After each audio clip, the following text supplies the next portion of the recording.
Hello, everyone, and welcome to another edition of Mormon Stories podcast. I'm your host, John DeLynn. It is October 25th, 2021, and today we are super excited to have two wonderful guests in the studio. Hey, guys. Hey. Our guests today are Lena Schwen and Sal Osborne. Is that right? Did I get that right? Perfect.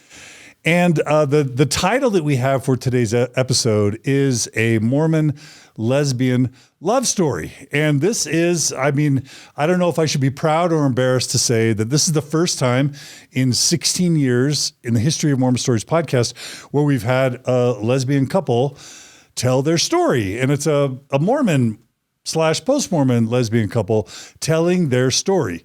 Both Sal and Lena kind of were active and faithful in the church in their, let's just say in their adult years. They have slightly different stories, but they both ended up marrying in traditional heterosexual Mormon marriages, having children. And then we'll wait to tell you kind of what happens next. But I guess I just wanted to begin by saying, guys, thank you so much. Gals, thank you so much for coming on Mormon Stories podcast. Thank you for having us. This is a privilege. I feel it's surreal for me. Yes, definitely. It's a big day. Yeah. We're honored to be here. Well, I'm so excited. And if that weren't all, we also have with us writing as co-host the one, the only Kara Burrell. Hey, Kara. Hey, hello. Thanks for joining us. I'm so excited for this one. I got to spend a little bit of time with these lovely ladies over the weekend at a little party. Got to meet Sal's younger brother, Joe, right? That's right. Yeah. Yes. So all in all, basically a powerhouse family. Thank Any way you look you. at it. Thank So you. it's an honor to have you guys here today. We are instant friends. We became instant friends with Kara. She's pretty awesome. I know. Oh, yeah. Yeah. Even just via text. I was She's like, our people. Yeah. we're in. You're Yeah. in. You're family now. Yeah. We first met this weekend, but already felt like a lifelong friendship already. Totally. Yes. Yeah. This is going to be a good one, you guys. And John, I've been listening to you for many years. Your voice is part of my psyche. Oh. Yeah. You are a part of my transition, a big part. So Oh. thank you for all the work you do. It's really cool. It's really I could talk a lot about that, but Yeah. I'll let you ask the questions. Okay. Well, that means a lot. And that's something where I never get used to that. It's always kind of humbling, and I'm grateful, and that means a lot. So Yeah. thanks for that. You've helped. All right. Well, I think we should just dive into this amazing story, and I'm just dying to hear how it all begins. Now, Sal, as I understand it, you were kind of born in the church. Is that right? Yeah. And Lena, you are a convert. Is that right? Mm-hmm. Okay. And I don't know, for some reason, I always have the instinct to have the person born in the church go first and then the convert go second. Sure. Well, how does that sound? Sounds great. All right. Okay. Is there anything you guys want to say as a disclaimer before we jump in? Sometimes people like to say why they're doing the podcast or why they're not doing the podcast. Are there any disclaimers you guys want to offer to loved ones or friends or family that may be like, why are they going on Mormon Stories? Or do you want to just kind of save that? And we should also probably do a content disclaimer as well. I would like to say I'm honored to be here, and nobody that knows me will be surprised. Okay. It's not something I keep secret. I'm very public. We have platforms where we talk about our faith transition. I have my own podcast and talking about it. And so this is not a surprise. It's well known also that I'm not a Mormon church basher. I don't intend to harm any members of the church. I still have family members that are active, and I have lots of good things to say about the church and also some things that aren't good. So I feel great about it. Yeah. I'm a lot newer out of the church than she is. And I still feel a lot of those like repercussions. It's only been 2.5 years. So there may be people that catch this episode that had no idea that if they're not on Instagram, that I have made this big life change and I'm divorced and I'm in this relationship, Surprise. I know there's one particular person that I have not come out to, which will probably hear this episode. And so you're doing this why? I think it's important for me to share my story. Just coming from a convert's perspective, it's so needed for members to know what happens when you take someone out of their family tradition and, excuse me, their home environment and just expect them to adapt and conform. And then the level of abandonment that I've experienced since leaving the church, it's been really, really unfortunate. So I think for people to just understand more of what that experience is like for a convert is needed. Yeah, and definitely the purpose is to help people. I mean, if we help somebody with our story, then we've done our job. Like, that's why we're here. Yeah. For sure. I want to do this for me 5 years ago. That's powerful. Okay, and Kara, we try and do content warnings because on the one hand, we want Mormon Stories to not be an echo chamber. We want Mormon Stories to feel as safe as possible or as comfortable as possible to somebody who's either a believer or who's newly questioning the church. And at the same time, we want it to be authentic, which means sometimes people might naturally swear or talk about, maybe even sexual things or other types of things that may feel really uncomfortable or raw to Orthodox Mormon ears. And so if we're going to kind of give our listeners kind of a content warning, what do we want to say? Somewhere between PG and PG-13? Is that what we're going to go for here? For sure, PG-13. Yeah. At least. Okay. I mean, if we do an after show, like an after party show, then we can get some rated R stuff with Kara. Yeah. Maybe Kara will do her own after There you go. after show. Okay. Kara After Dark. Kara After Dark. So there may be some moderate swearing and maybe some moderate discussion of kind of sexual, your sexuality, your relationship. It's a part of the story. And there'll be faith crisis stuff. People, you guys talking about your faith. Of course. But we're going to try and avoid gratuitous or graphic kind of Sure. language and or sexual discussion. Is that okay? Sounds good. Sounds great. And we only say that because we believe in informed consent and we want our viewers and listeners to not be shocked by anything. So Yes. that'll be what we shoot for. Is that cool, Kara? Mm-hmm. All right. All right. So let's begin. So Sal, where does your Mormon story begin? I was born in Utah, in Ogden, Utah. Ooh, Ogden. Yep. My parents raised me in the church. I was born in the covenant, as they say. My mom has pioneer heritage. Heber J. Grant is in my line. And I was always proud of that. And my dad is a convert. He grew up in a military home. His dad ended up at Hill Air Force Base. And they met on a blind date. They're really cute. And my dad recently told me actually that he is the reason we were so Orthodox, because he was a convert and he's like, well, if this is true, then this is true. And we got to do what this guy says, the prophet, we got to do this stuff. And apparently my mom was more she wasn't raised that way, very Orthodox, very letter of the law, black and white. But because of my dad, that's kind of more of how I was raised. I was raised true or not true. And everything was associated with Jesus and does this make Jesus happy? And primary songs are the only things I knew. No, only music that I remember as a little kid, and my parents always had the callings, and I was very much a little Mormon kid, and proud of it, happy. And in your Mormon home growing up, how many siblings and what types of Mormon behaviors would have permeated your home? I have 4 brothers. My parents got married. She was 20, and she had 3 kids right away, boom, boom, boom. And she was really overworked. And my dad, he joined the FBI. And so he was in training and it was stressful. And so she thought she was done. And then 10 years later, when I was 10, she had 2 more kids with my dad. So same parents, just a big gap. So you were 3? You were third of 3? I was the baby for 10 5. years. Okay. Yeah, me and my 2 older brothers. And couple cabooses, basically. Right. Yeah. And so my mom would make me Easter dresses and stuff and put me in my frilly outfits, and I did not like that. Oh. At all. Okay.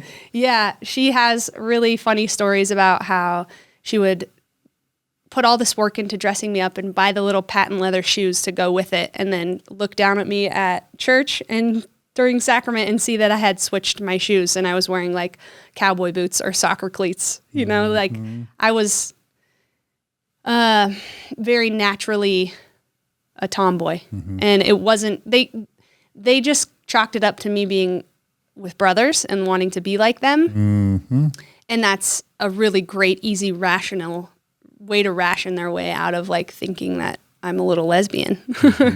But it's clear now. But to answer your question, we did family home evening. We had scripture study regularly. We said prayers over everything. Dad was the patriarch of the home. He was, he was the one in charge. My mom, of course, was, how it is, that she's the engine. She's the one who like did most of the rearing of the children. He was present, but she was, she was a really, really dedicated mother and took that role very seriously. So a very traditional Mormon household and upbringing. Yep. Okay. And I mean, I think a lot of people that know us would be like, you guys weren't very traditional, because we were fun and we did things that they're very accepting of different lifestyles. My oldest brother was into skateboarding when skateboarding wasn't like okay yet. It was like the rebellious, but they supported him. And so was there a skate park nearby kind of thing? Oh, we found all the skate parks everywhere. Oh, fun. I broke so many bones growing up. Oh, you skated too? 10. Oh, I did everything. I just followed them around. Yeah, I can skate. And so my parents, we were Orthodox, but also at the same time, my mom taught us to be thinkers, and she wanted us to actually have a testimony and not just get in line, but she would push us to have critical thinking within the box of Mormonism, And I appreciate that, because that's why I'm here right now. For sure. Let's make sure and come back to why that's true. Right. Okay. So do you have like happy memories of growing up Mormon? For sure. Yeah. As a kid? I loved the structure. I have ADHD, and so I thrive with structure when I have like boundaries, and so I'm not like kind of going crazy in my mind. And I thrived because I knew what was expected, and then I could do that, and I knew I was going to be okay. It was like very safe. It felt very safe. And the warmth of the members of the church, it felt like a family. It felt like we never lived by family, actually, because we moved around with my dad's job. And so the church was my extended family. And so that was very comforting, and it's all I knew. I didn't know anything different. And so it felt really safe, and I really didn't have any close friends that weren't Mormon. So you didn't stay in Ogden? Nope. We moved around a lot. When I was little, we moved to Kansas City, Chicago, Monterey, California, where my dad went to the language school over there. And then we moved to Houston, Texas until I was in 6th grade. Then the summer before 7th grade, we moved to Coeur d'Alene, Idaho. And I graduated high school in Coeur d'Alene. Okay. Yeah. So you knew Bruce Willis and Demi Moore, basically. I heard they lived there. It's a beautiful spot. Yeah. Yeah. It's also known as like a skinhead, like one of the national centers for skinheads. Right. And the first summer we got there was a parade, a KKK literal parade down Main Street. And it was pretty crazy. And my dad worked. Like people in hoods, like sheets? Yep. Oh, wow. Everything. It was weird, like that they allowed it. But I remember my dad's office was down there, and we were there, and the news like interviewed us because we were like, they were like, why are these kids here? But my mom, she like literally was okay with us seeing the world, like seeing things like that, or taking us. She's super excited about culture and all that. So we were exposed to things, and that's fine. And my dad actually worked to handle that situation, and they weren't there. They're not there anymore. So there was no threat. I didn't feel scared or anything.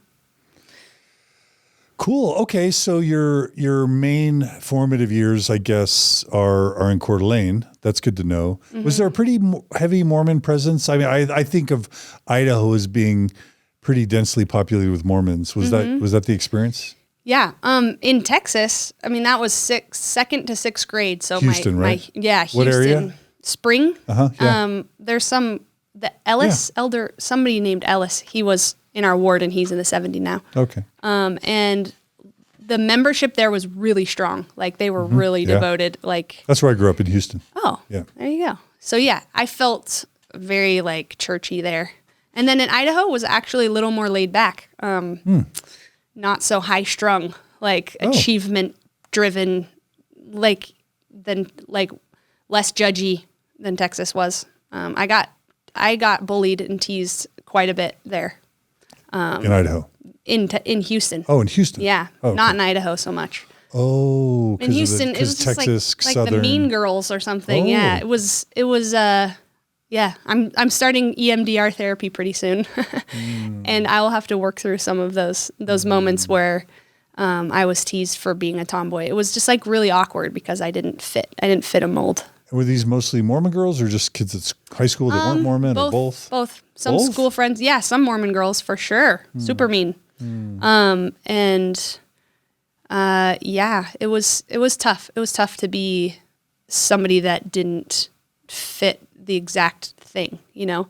And this was a time when I was not pretending yet. Like, because you hadn't figured out anything regarding sexuality. I was just me. And part of my sexuality is the way I present myself and my interests and stuff. Like I'm more masculine. I was very upset that I couldn't go with the scouts to do stuff. So mad. My dad was a scoutmaster so many times, and my brothers got to go do all the fun things that I wanted to do. And I hated all the stupid crap that I had to do with the young women, like crafting and, yeah. If it's okay, just because I have a child that's transgender, and I just this morning attended a presentation that Adrian gave at the U of U where Adrian talked about gender. We do a horrible job in society, and especially Mormonism, talking about the difference between sexuality and gender. Because everything we've been talking about so far I don't want to say has nothing to do with sexuality, but we've been describing gender presentation. In other words, how you presented in terms of your gender identity, right? Yeah. And we're talking about how tomboy or a little bit more masculine or a little bit more like the boys. None of that per se is sexuality. It's more just kind of how in society we've formulated these ideas of kind of a rigid gender binary where women have long hair and women play with dolls and wear pink and boys do sports and have short hair and are athletic. And it's a really destructive binary. Well, I mean, it's probably useful in some ways. It's probably useful to order society in ways that might optimize like number of children or, members of churches or of society. But this gender binary really does us a disservice, but also conflating sexuality with gender presentation or gender identity also does us a disservice because they really are different. You can have feminine lesbians that aren't tomboys, but right here, exactly. Right here. That's what Look I'm at her. trying. She's a sexy lady. That's kind of what. I'm what is known as a lipstick lesbian. Yeah, but I agree. So I think my story is a little bit of both. It feels like a gender thing, and it also feels like a sexuality thing because I feel I identify as a woman. I feel like a woman, but I don't appreciate the binary. Like I don't appreciate that I'm expected to be a certain way just because I'm a woman. Right. I want all of the opportunities that men have, and I don't want to feel like I'm less than for liking those things or for being better at stuff than the boys. Like that's non-preferred by them, and so I came up against a lot. I worked hard to find my place and to do things that I loved. And granted, my parents did a good job. They did. They supported me in putting me on the boys' little league teams because there wasn't any girls' teams for me to play on. They let me dress how I wanted to. I cut my hair short. And sure, that doesn't mean I'm a lesbian, but also don't just assume I'm gonna like boys. Just like we need to say, do you have a boyfriend? Do you like a boy or a girl? Or do you like anyone? Like, we have to stop that, we have to stop that expectation. The binary thinking is really damaging. I can see how it's helpful for the structure. It's very uncomfortable to change. Like, society will have to come a long way to get past that. And I can see the benefits. I mean, I have kids, and I can see how it would be difficult change and just a new way of thinking and take more effort. And we don't like to put in effort in anything. Yeah. It's like we just want the easy way. We want the path that's worn down the most in our brain, so we can spend our time on other things. Well, the truth is gender is multidimensional and it's on a spectrum. Yeah. The dimensions are on a spectrum, and sexuality is often multidimensional and also on a spectrum. For sure. And yeah, like you say, we like to keep it simple, have everyone in their box, and it's just not helpful. And I guess what I'm hearing is that being expected to be in a certain box, a feminine box, as someone who identified as a girl or as a woman, wasn't necessarily, you were bullied. Yeah. And it was unpleasant for you. That gender binary was probably something that has led to maybe some trauma for you. Yes, Yeah. most definitely. Yeah. It has. And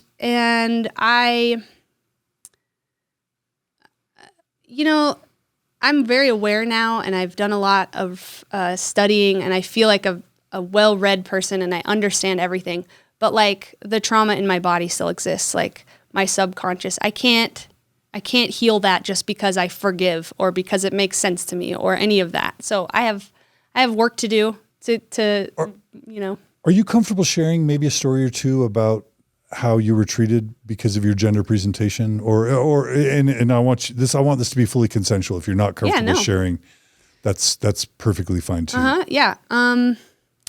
I remember working really hard, and this may be surprising or ironic. I worked really hard to save money to buy myself a bike in elementary school. And I went to the store and I bought it, and I pulled up to my group of friends, and they're like, "Oh, Sally has a pink bike. She bought a pink bike," and it was like fuchsia or something, like purpley pink. And I didn't even think twice about it. And I got made fun of because I was having something that didn't fit the mold that they thought, a tomboy. Like, I was made fun of because pink is for feminine. Yeah. And so they're teasing me because of that, because like they put me in a certain box and now they have something to say about it. And that was just, it felt so unfair to me, And then, as a kid with boys, I got teased for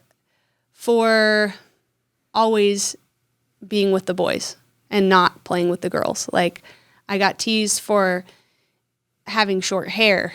I got teased for, I remember signing up for a boys baseball team, and my name's Sally Joe, and the coach called my parents, and they're like, "So we're excited to have Joe on the team." And they're like, no, it's Sally. And they assumed I was a boy.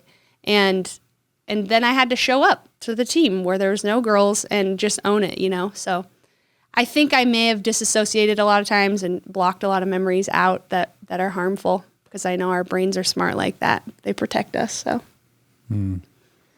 I was very averse to all the masculinity in my home. That was something that was traumatic for me. My dad being an FBI agent and my brothers and stuff. You didn't like that? Oh, no. I felt like I didn't fit. I felt like they wanted me to be the binary woman and to just listen to to just obey and get in line and be the girl that they thought I was supposed to be, and I wasn't. And so we kind of butted heads, And you and your dad mostly? My dad and my brothers. I have lots of that. And the patriarchy is something that I want to burn to the ground. I noticed the inequality from a very young age, and I pushed against it until I got worn down. Eventually I got worn down and stopped trying because I could see that it was not going to work. So what does all that bullying in and out of the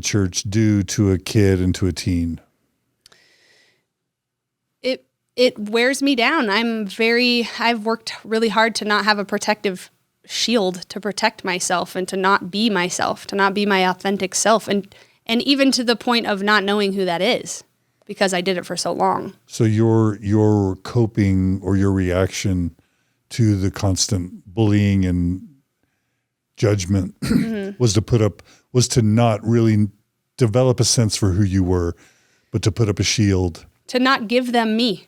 Like, you don't have access to me. I'm going to protect myself. I'm going to make myself small in front of you. But like, when I felt like I was in a safe space, I was able to kind of like be more relaxed and be myself. I remember in high school, I was voted the class clown. People thought I was funny. And I came home and my brother was like, "What? You're funny? Like, I don't get it." Because I was such a different person around them because I had to protect myself, So humor was kind of a way, kind of a defense or Sure. protection. But it also is just it's more me. Don't you think? Yeah. Like, I wasn't able to be myself at home as much as I was with a safe group of friends at school that I had developed over time to feel safe with. What things were you into in high school? Yeah, in high school, I was into everything. I felt like I was a big fish in a small pond in Coeur d'Alene. And I did basketball and track and cross country, and I was a student body president and seminary all-star, and what else did I do? I was the Wicked Witch of the West in the school play, and Really? I was super involved. I played the violin. I was in a girl band called Dollface. I played the drums when I got a little older. Yeah, I did. I kept myself busy. Maybe a protective mechanism there too. Achieving. Yes. Maybe hyperachieving. Achieving and also like avoiding my sexuality, avoiding the pain of repression. Like, okay, I'll just put my attention here and I'll not think about it, and I'll just work with what I have. Got it. Yeah. Okay. I relate to some of that, just in different ways. So, what was your testimony like? You said you attended seminary. Mm-hmm. As you were kind of going through those high school years, did you have doubts? Did you have questions? Were you just the full-on believer? Like, what, did you try and get a testimony of your own? Mm-hmm. I was very much a believer. I was definitely, I don't know. My brain was very much molded to this from infancy, like I didn't feel like there was another way. And maybe a few times along my path, I had like kind of a fork in the road where I noticed I'm like, I can choose this way or I can choose that way. And I always chose the church, and because I felt more safe. I really believed in God. I believed that I needed to do these things to get to the place, to get to heaven. I believed that I needed to conform. I remember saying to my mom, like, I would always have these like philosophical conversations with her. We're really, really close. Because I'm the only girl, and we would get into it, and I'd be like, I guess what I'm finding out is that He wants us to conform, and that's part of the plan on earth. If you love me, keep my commandments. And that means don't be yourself. Like, don't listen to yourself. And when in doubt, go with what the brethren say. Go with what the Book of Mormon says. So I had plenty of times where I didn't feel like I agreed, and my conscience said something different, but I thought it was my purpose to shut that down, to think like I am a human and that's not godly, and to choose to get in line and follow. Any examples coming to mind of that? Or just conceptually? Yeah. So when I think I was a sophomore, I was just in that like puberty stage where I was kind of awkward, and I realize now that I had crushes on girls a couple times, and I didn't realize that at the time, but there was a stirring happening, and I think it's because I was going through puberty and I was having those feelings, and I remember swearing a few times because I was on the basketball team and they were not Mormon, and so I was kind of like had my foot on both sides. And I was friends with the non-Mormons and the Mormons. And I had a pivotal moment where I was like, okay, I need to make a choice which way I'm going, because if I stick here in the middle road, I think I'm going to get tempted to go this way. And I think subconsciously I knew that I was a lesbian, and that would lead me down the road of like having more conflict and being tortured basically, because I would be in that world of like people living their life and developing as a normal teenager develops, like what's healthy. And over here I could safely repress and stay in line with the church. And so I made that choice, and I like basically defriended a lot of my friends at that point, and stopped swearing, like committed to God, and dated boys and stuff. So. Okay.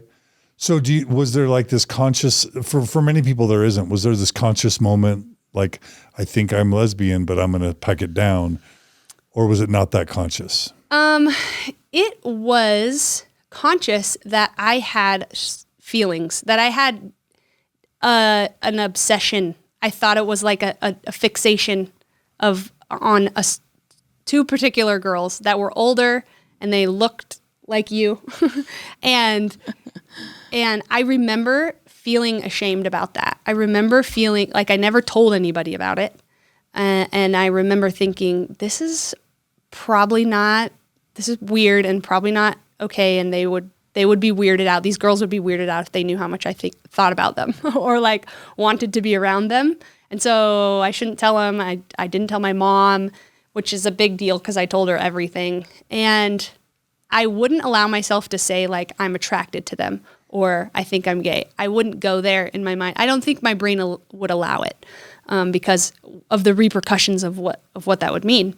And so I was conscious though that I had a secret like draw to these girls, and it was at the same time, it was around puberty, and once I made that choice, I think I just pushed it away and it stopped. It didn't happen anymore after that.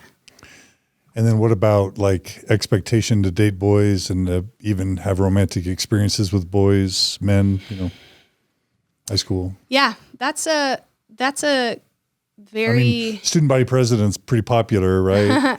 I was well known, like I said, a big fish in a small pond. I have a lot of energy. I'm comfortable in front of people, and I feel like that's kind of like just that's what's meant for me in this life, just being like out there.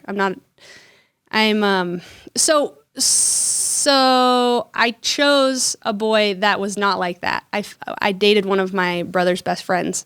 He was not happy about that, my brother. Sorry.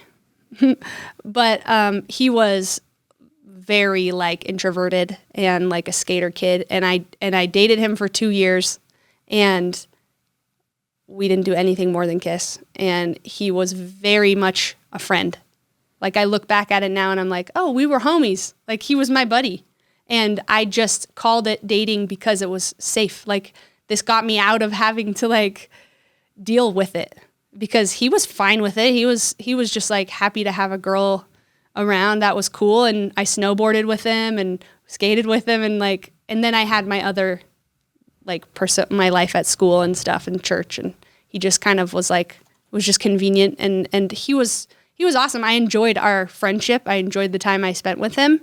But it wasn't romantic, because I know what that's like, and I know that's what it wasn't, now. Okay. I actually have a story I could tell you about my childhood that I forgot about until just now. Sure. I'll throw it in.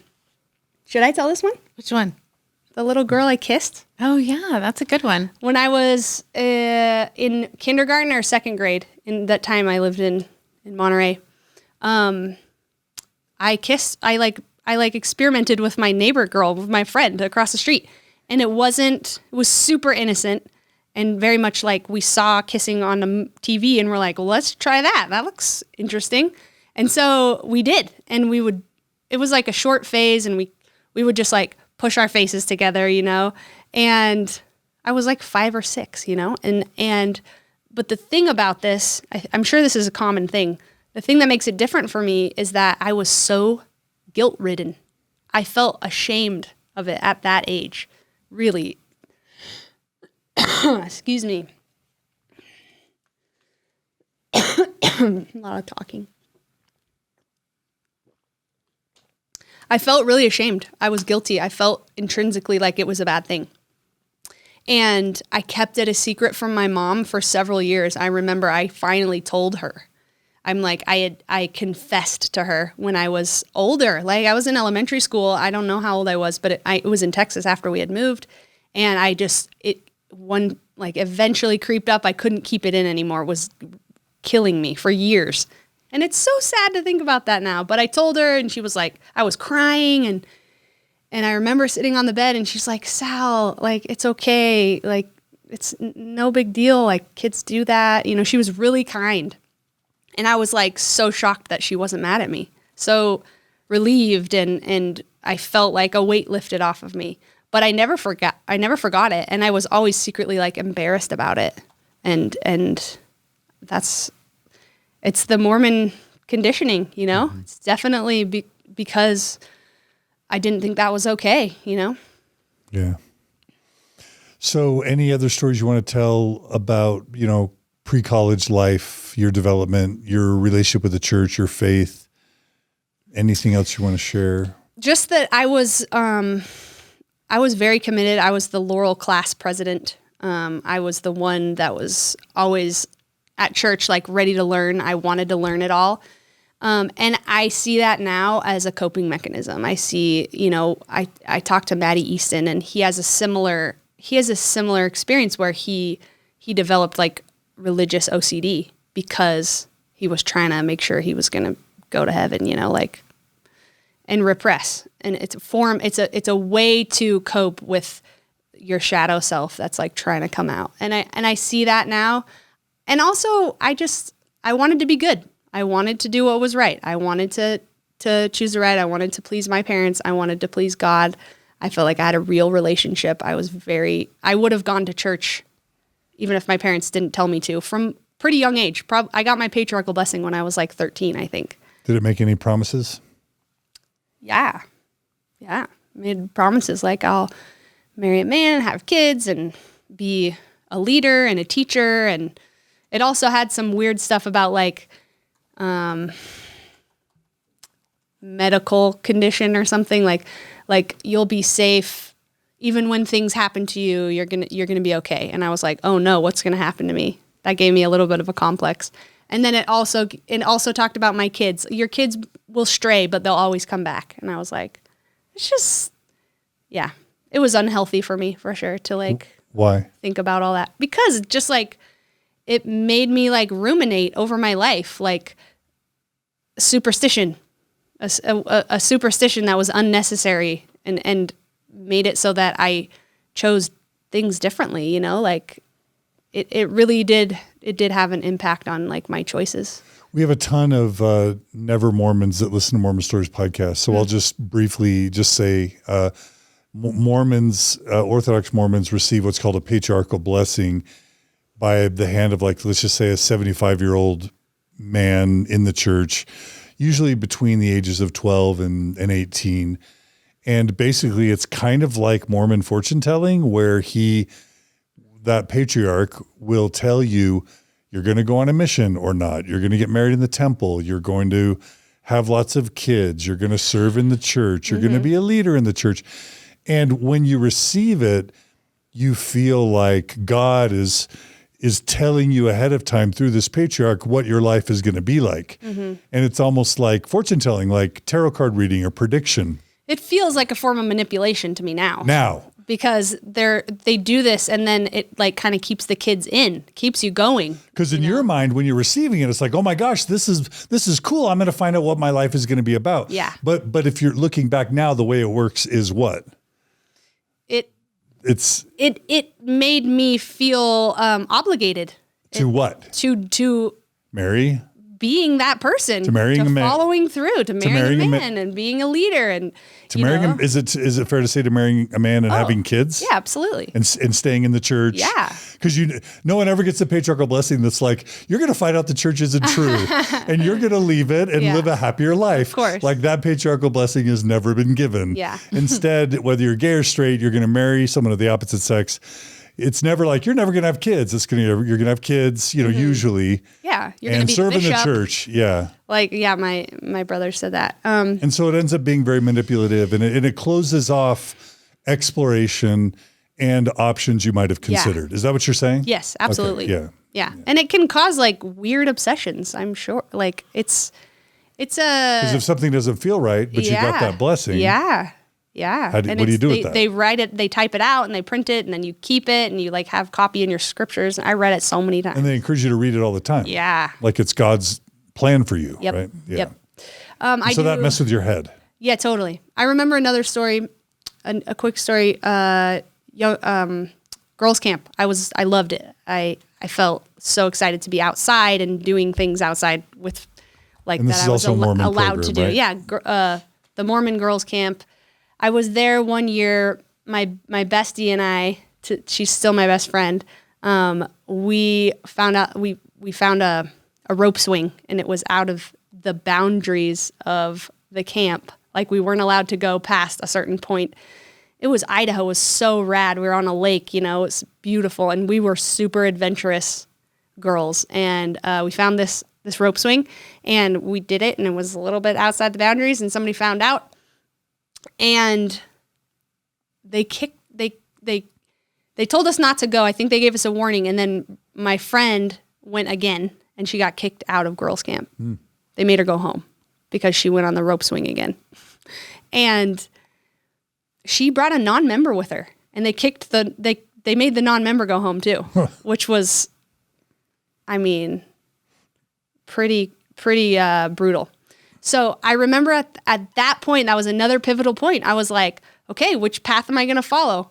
Am I going to get in line and not, break the rules? And I remember having this one particular woman, really close friend of the family, gave me a really good talking to. And she said, Sally, I know you want to make this good choice. If you continue on this path that you're on, going on rope swings, you're going to go down the wrong path and you're going to have consequences that you don't like. And this is not going to be good for you. And it was really intense. And she's like, you make a choice right now. Because if you don't, you're going to end up going home. And getting sent home was a big deal. It felt traumatic as a teenager, It's like everybody. All the kids know, the parents know. Yeah. Now she has a mark on her name and now she's the bad kid, And so that's a lot of pressure. Yeah. And I remember just being like, okay, I guess I'm going to, repress it. I'm going to not be myself. I better get in line. This is what God wants me to do. Even though it felt really bad to have that woman talk to me that way. And I ended up getting the camp rose. They give somebody the camp rose at the end of every camp, like saying, you were the special one. And it's because I got in line and I did what they told me to do and repressed myself and I was rewarded for it. So fear and shame is a really effective motivator. And then rewards are a positive reinforcer for the behavior that the church wants. Tons of that. So much positive reinforcement for my accolades, like for my church services and all of that. Yeah. A lot. So once high school was wrapping up, what was in your mind for, college/mission? What was your Mormon life? Yeah, good question. That you were dreaming about I got into BYU. I was so excited. BYU Provo? Yeah. Mm-hmm. Okay. I had good grades. When my boyfriend left on his mission, I was proud to send him on his mission that he was worthy to go. It's like a good star, gold star for me. Might not have been hard for you to send him worthy on a mission as maybe other women. I see that now. I'm like, I don't know why. I remember thinking in high school, and you have this experience too. It's like, I don't know why you guys are so obsessed with sex. It's not that hard to not do it. Like, just don't do it.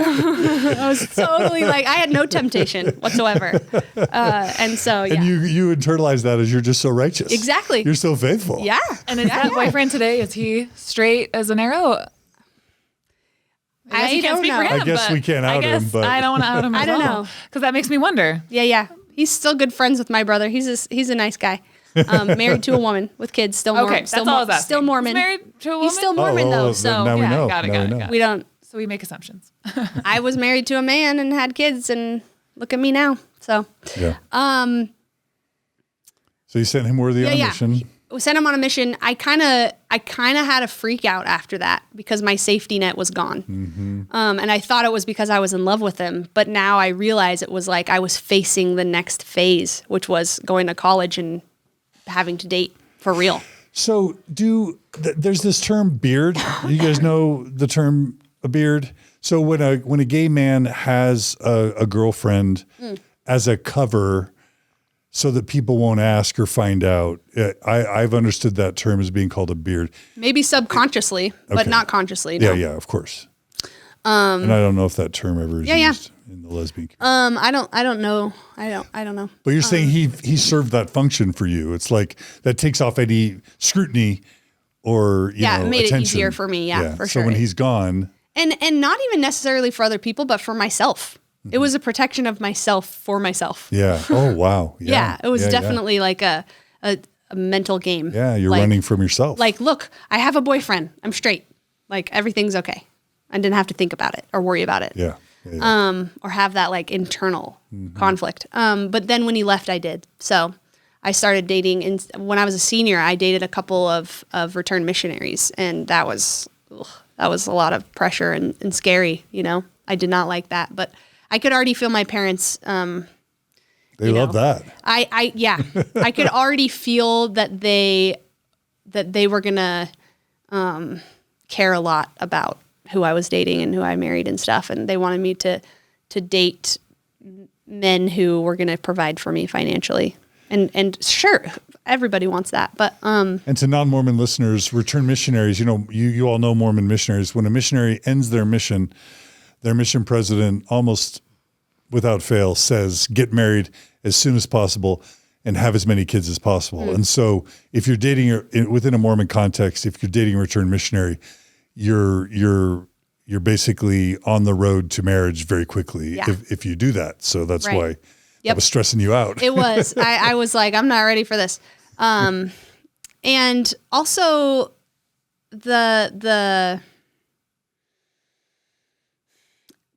I was very, very uncomfortable with it. And I felt the sexual energy from these boys in particular. And it was very Towards you, not from you, but towards. toward me. Yeah.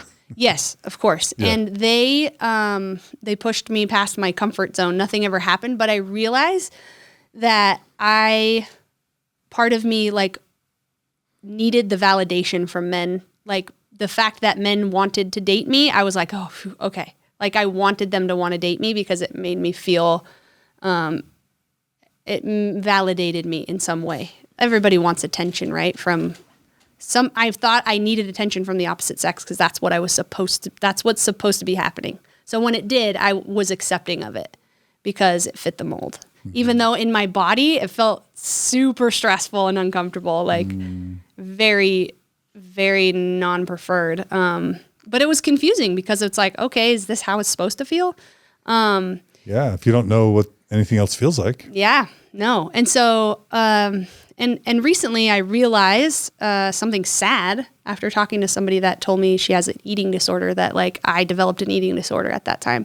And I believe it feels to me that it was also involved with my sexuality. I was very worried about my appearance and I felt awkward in my body, and I wanted to make sure that boys were going to like me. And I was scared about the freshman 15. And so I made myself throw up a couple times, and then it turned into a deprivation thing, and my body got messed up. I got ulcers in my stomach and developed really bad GI issues as a result of At that. BYU, Provo. Yep. Yeah. I'm so sorry. Thanks. And so let's think. So then my family was moving to China. My dad got a job in China. So the summer after my senior year of high school, I moved with them. I went with them. And it was really exciting. There was a boy that summer. We spent a little time in San Francisco in between China, a returned missionary who I dated for like a little bit of time. And then I said, I think I'm done here. And it was the first time I was asked to pray about it. I was going out with him for like 2 weeks. And I'm like, sorry, I don't feel it. And he's like, I don't know. I really think you need to pray about this and, ask God, because it's like a form of patriarchal, manipulation. He was trying to get me not to cut it off. And so that was his avenue of trying to get me to stay. But it didn't work, luckily. And so I moved to China, and Can I just have to say that for those who aren't Mormon or haven't thought about their Mormonism, a woman, a Mormon girl is taught that men hold the priesthood. Men, all they ever see is kind of male leadership in the main positions. Mm-hmm. So the combination of male leadership role models and priesthood means for many girls and women probably that somehow a boy or a man might have more privileged access to God than a woman might. Mm-hmm. And so this happens all the time where a girl or a woman's at BYU and some returned missionary comes and says, hey, I've been on a mission. I've baptized people. I have the priesthood. I'm elders quorum president. Mm-hmm. And God's telling me that we're supposed to get married. Yep. Is that, I don't mean to be mansplaining to you, but is that a thing? No, I appreciate you explaining that. Totally.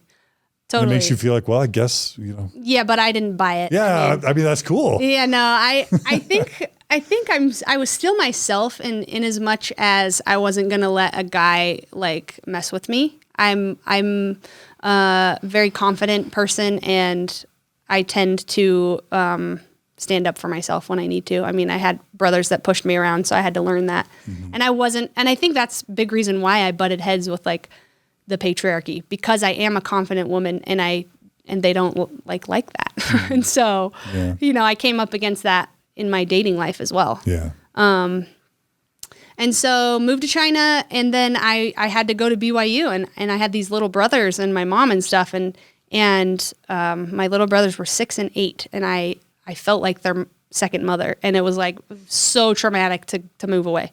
I felt like I was getting them ripped away from me. So I had a hard time my freshman year being away from my family, my safety net. But I went to BYU. I lived in DT. Those are towers. Yep. I was very excited to be there, and I studied hard. I made friends. It was exciting. I still definitely had that eating disorder. So I kind of obsessed over food, and I was very rigid about exercising every day. I ran 5 miles every day. And I went to the temple every Friday morning and did baptisms. I attended all That's pretty intense. Yeah, I know. Weird now that I think about it. And for non-Mormon listeners, she's talking about baptisms for the dead, right? So you would get baptized in the name of people who had died who weren't baptized as Mormons, mm-hmm. so that they could get to heaven. Yep. Right? Yep. Yeah. It's a little creepy now that I'm out for a while to think about that. Do you want to tell the story right now? It's up to Well, let's take it up to, you guys are in charge, but there's just little there's a cute little story between us about the temple, but you can tell it when it's your turn. I attended all the Tuesday, what do you call them? The devotionals. Yeah. Yep. I went to every single one of those. Mm-hmm. I was just very much like... That's when apostles come and general authorities come and do the spiritual thing with 20,000 students at the Marriott Center. Yeah, I was pretty devoted, and but I was also still fun, and I had a great time, and I know that my rigidity was because I was terrified. I was terrified of what my life was going to be. I was terrified about marrying a man. I was terrified about like going out on my own, and having to do this life. And so, yeah, I did a semester, and I met my future husband. Your first semester? I think so. Yeah. First or second, freshman year. Let's think. Because I got married, the first semester. I met him the first semester. He was my older brother's friend, another friend of my brother's, and he was a return missionary. But the reason that I was drawn to him is because he was the first man who didn't dangle his patriarchy over my head. He did not feel pushy. He didn't feel like he was, I'm better than you because I'm a man. And he treated me very kindly and very nicely. He was softer, and he was funny, and he was very just kind. And so I was like, oh my gosh, I didn't know men could be like this. This is amazing, And so, yeah, I dated him, but I think I broke up with him 2 or 3 times because I was so nervous. I'm like, I'm too young, because I felt like you either have to get married or you have to break up after a certain amount of time, because you can't sleep together. You can't move forward in your relationship, especially when you're 20s and the guy's so horny, it's so intense, and it's where do we go from here? So that's why I got married, because there was nowhere else to go. And, of course, but I chalked it up to God telling me that I was supposed to marry him for sure. I went away. I actually went back to China, for a couple months during a summer semester, and we were broken up. And I had a close friend that was going to BYU that also had parents in China. And, she had just broken up with her fiance, and her fiance was a real a-hole. And she told me about how badly he treated her, this Mormon, I think was a football player. And it was devastating to hear her experiences. And it made me appreciate him, my former husband, a lot more. And so I went back and I got back together with him, and we were married in December of my sophomore year, in between my semesters. So there's different types of attraction. There's intellectual attraction. There's aesthetic attraction, which is how attractive do they appear to you. Uh-huh. There's, intellectual attraction, and there's romantic attraction and sexual attraction. Mm-hmm. And those are all different things, right? And you're an expert. You're a therapist, so I love that I'm hearing all of this explained to me. Honestly, my daughter Clara, who is asexual, has taught me most of the stuff. So it's just kind of recently that I've been thinking about this. But I just want you to describe to us, what's it like where you are dating a male Mormon return missionary that's super horny, that wants you and to have, sex with you, and is probably romantically attracted to you, wanting to woo you. I don't want to make assumptions. And then you might not be firing on all cylinders on some of those dimensions. So I'm just wondering, and you don't know any better. You've never experienced real romantic fireworks. You've never experienced real sexual fireworks as a lesbian, closeted, maybe unrealized Mormon lesbian young woman. So what's that like to have that coming at you, and you're just you're experiencing that, but also not feeling it in reciprocation? Good question. I was used to it by then. Okay. I was experienced with the male sexuality. It was pervasive in my home growing up with my brothers and my dad even. I mean, they're sexual beings, and I was so uncomfortable with it. But I was also, I was desensitized, I guess. But the cool thing is that he my former husband wasn't pressuring me. I could feel it from him, but he wasn't taking away the whole patriarchal, masculine, toxic masculinity thing just made it so much more tolerable. I'm not saying that it was preferred, but it was more tolerable because he was kind. The sexual and romantic attraction was there for him. For me, it was definitely emotional connection. I liked his personality. We got along great. He was sweet. But yeah, the other stuff, it wasn't. I mean, I didn't really understand that it matters. Like, I thought that it didn't really matter and that it would be okay. Now I see and totally understand that that's absolutely not true. But I was conscious that it wasn't all there. I mean, I was aware that it wasn't like ideal. But I felt vain. I felt that if I had not pursued him and married him, that I would have been shallow and like not, that God wouldn't have been okay with that. And I didn't feel good about that. I didn't feel good about, oh, so maybe it's not like fireworks, but that feels like a dumb reason to not marry him because he's a catch, you know? Like, he's so nice and he treats me well and stuff. Almost like it would be selfish. Yeah, totally. Yeah. If you cared about. If I cared that I wasn't like feeling the fireworks with somebody I was going to spend eternity with. Yeah, I mean, it's ridiculous. Yeah. It's ridiculous. Yeah. So I get so disconnected from ourselves. Yeah. And I'm just like focused on the path. Like, am I doing the things? I got to do the next thing. I got to, check the boxes. And it's really sad to think about it now. And I've mourned that time of my life. And I realized that it's I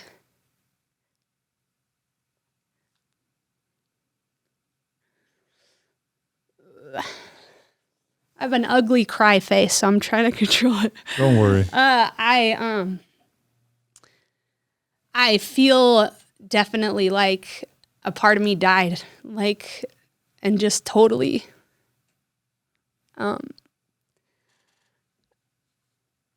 was like put to rest when I got married, because it was such a betrayal of self.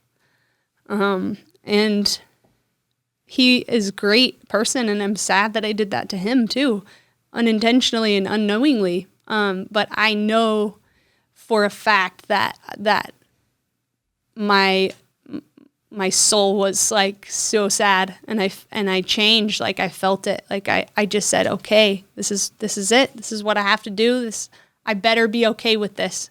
And I didn't let myself feel the pain. Like, because I knew, like, temple marriage is a temple marriage. It's done. You can't go back on this, you know?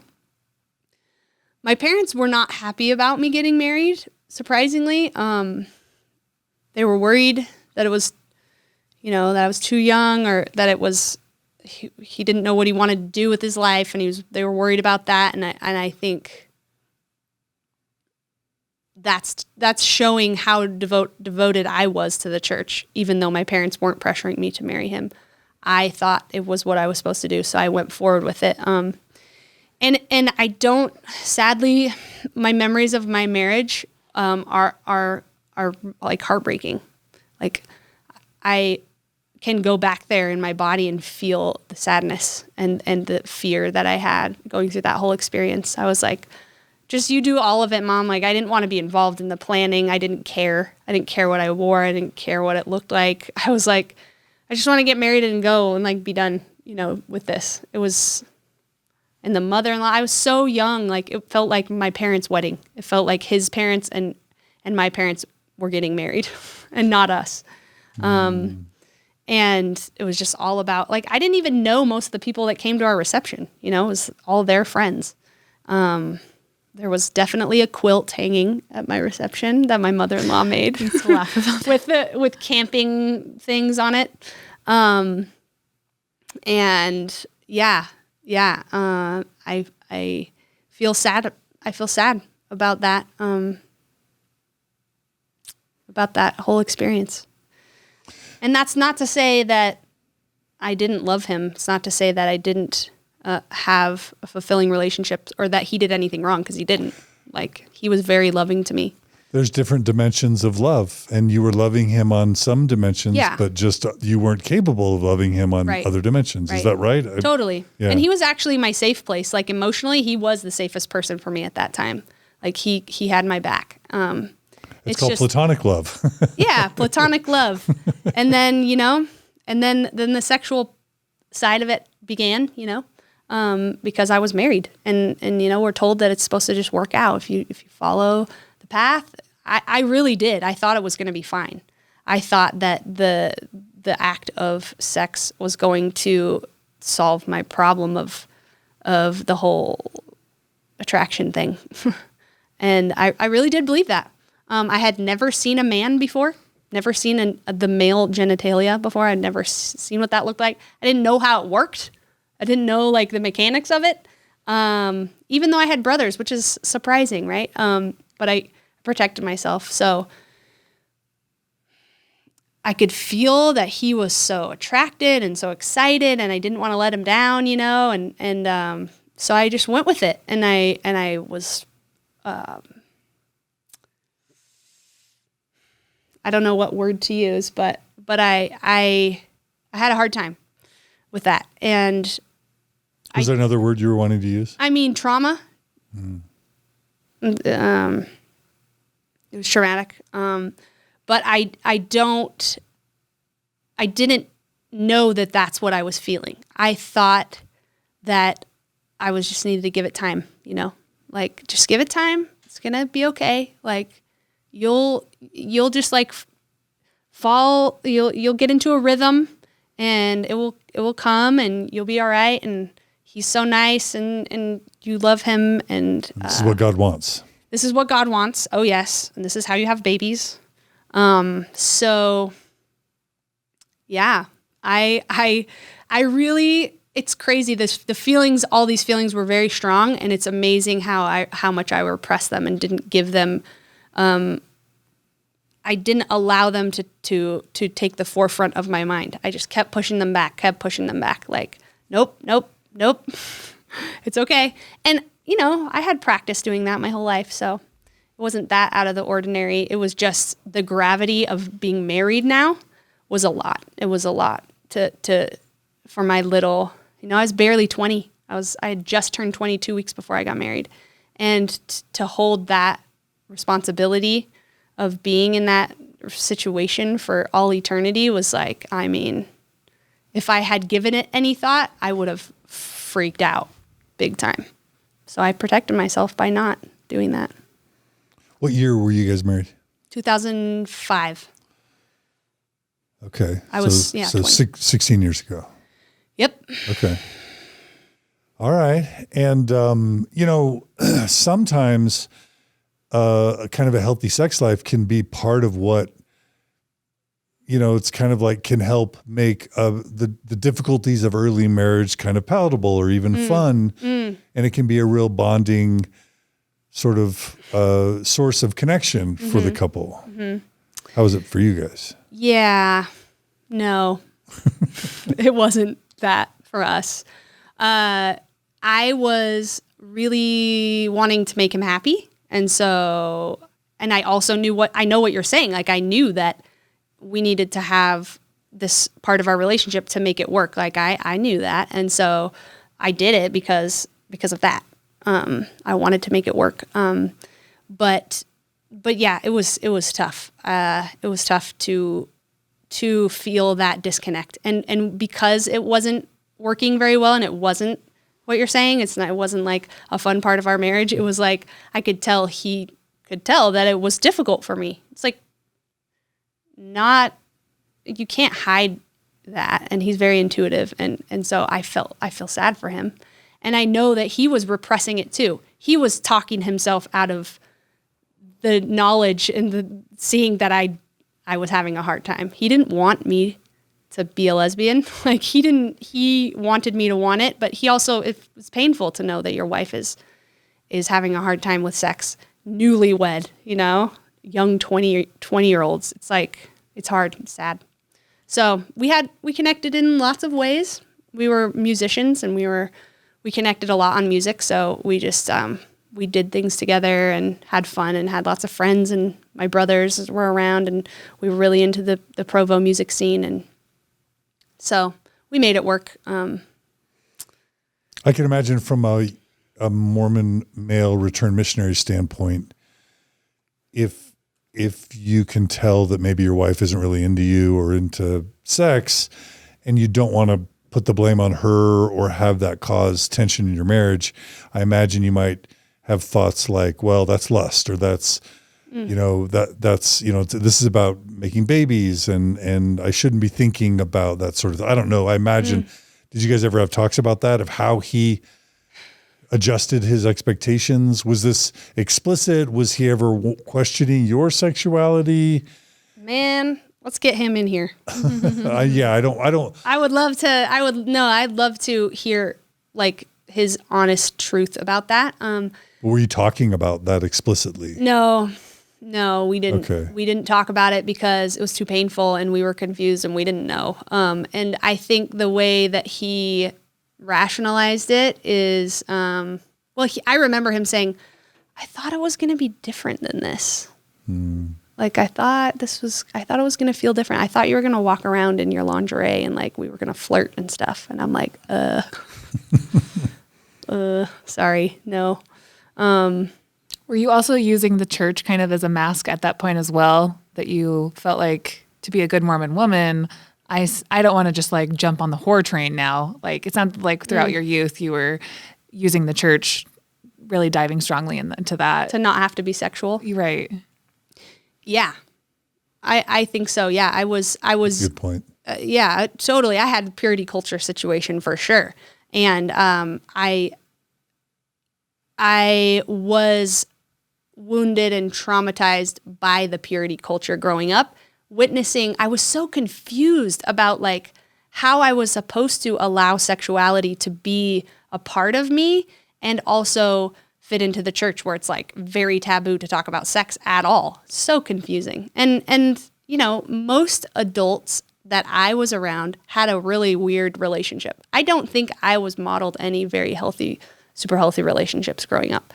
My parents are great. They love each other, but like we all got problems, so I don't know. They're like the sexual tension between them and between other people I saw, I didn't understand it. Like it was just like over my head. So it was very confusing. And I used the church to make him be okay with not being super hypersexual. Like I'm valid in not wanting that because we're moral people. Totally. Like I'm pretty sure he just thought I was a prude. And he definitely wanted to be more sexual. And it's a good point. I was just like, I was called a prude growing up too. That's something that was a wound. Yeah. They made fun of me for not like not laughing at the sexual jokes and not wanting to watch R-rated movies and like talk about anything like that. I was very averse to it. And I used the church as the reason that I didn't want it. But now I realized that I was, that it definitely had something to do with my repressed sexuality, because now I feel it's so beautiful. I love it. So it's a little bit complicated. And I think I've said things like this before, but on the one hand, I don't know many people who aren't sort of in favor of responsible, ethical sexual behavior. So this isn't me saying sleep with everyone, that this is not what I'm about to say. And I think about this Book of Mormon idea that, woe unto them who call good evil and evil good. So I was raised with that idea. And when it comes to the law of chastity, what that meant for me is, well, if someone ever taught that like premarital sex was okay, that's bad. Yeah. Those people would be evil. And if anybody ever taught that having sex before marriage was good, that's evil. Now, and again, not to say that I'm for irresponsible sexual behavior, but I'm thinking about how insidious it is to prevent a human from being able to explore their sexuality to the point where they knew what they were about to get into in a decision that was supposed to last for their entire lives. Yes. And how disconnecting you from yourself, not allowing you to figure out what turns you on, what gets you excited, what makes you want to live and want to click your heels and jump up and down and feel those fireworks and that excitement, not allowing you to go through that experience before you make one of the most important decisions of your life feels evil to me now. Yep. Hear, hear. Yep. Can I get an amen? For sure. John, preach. I agree. I am going to promote premarital sex to my children. Said it here. Yep. I Not agree. because you want irresponsible, of course, unethical behavior. Of course, there's studies done where Europeans, they are more sexually aware and active, I think, but less sexually promiscuous. Like if you let them and you're open and you talk and stuff, then they will be safer and they will be informed and they will be happy.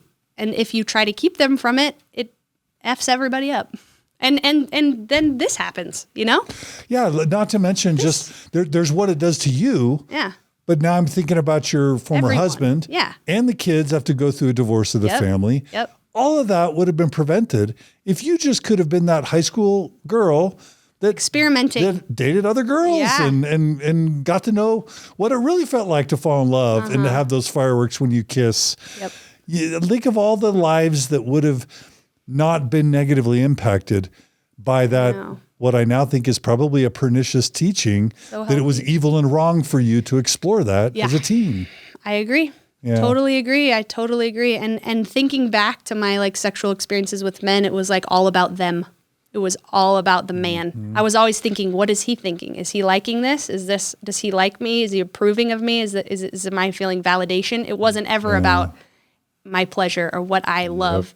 And I can talk more about that later because that kind of is what led to me discovering. Yeah. So. Because Mormon women aren't sexual creatures. They're the guardians against.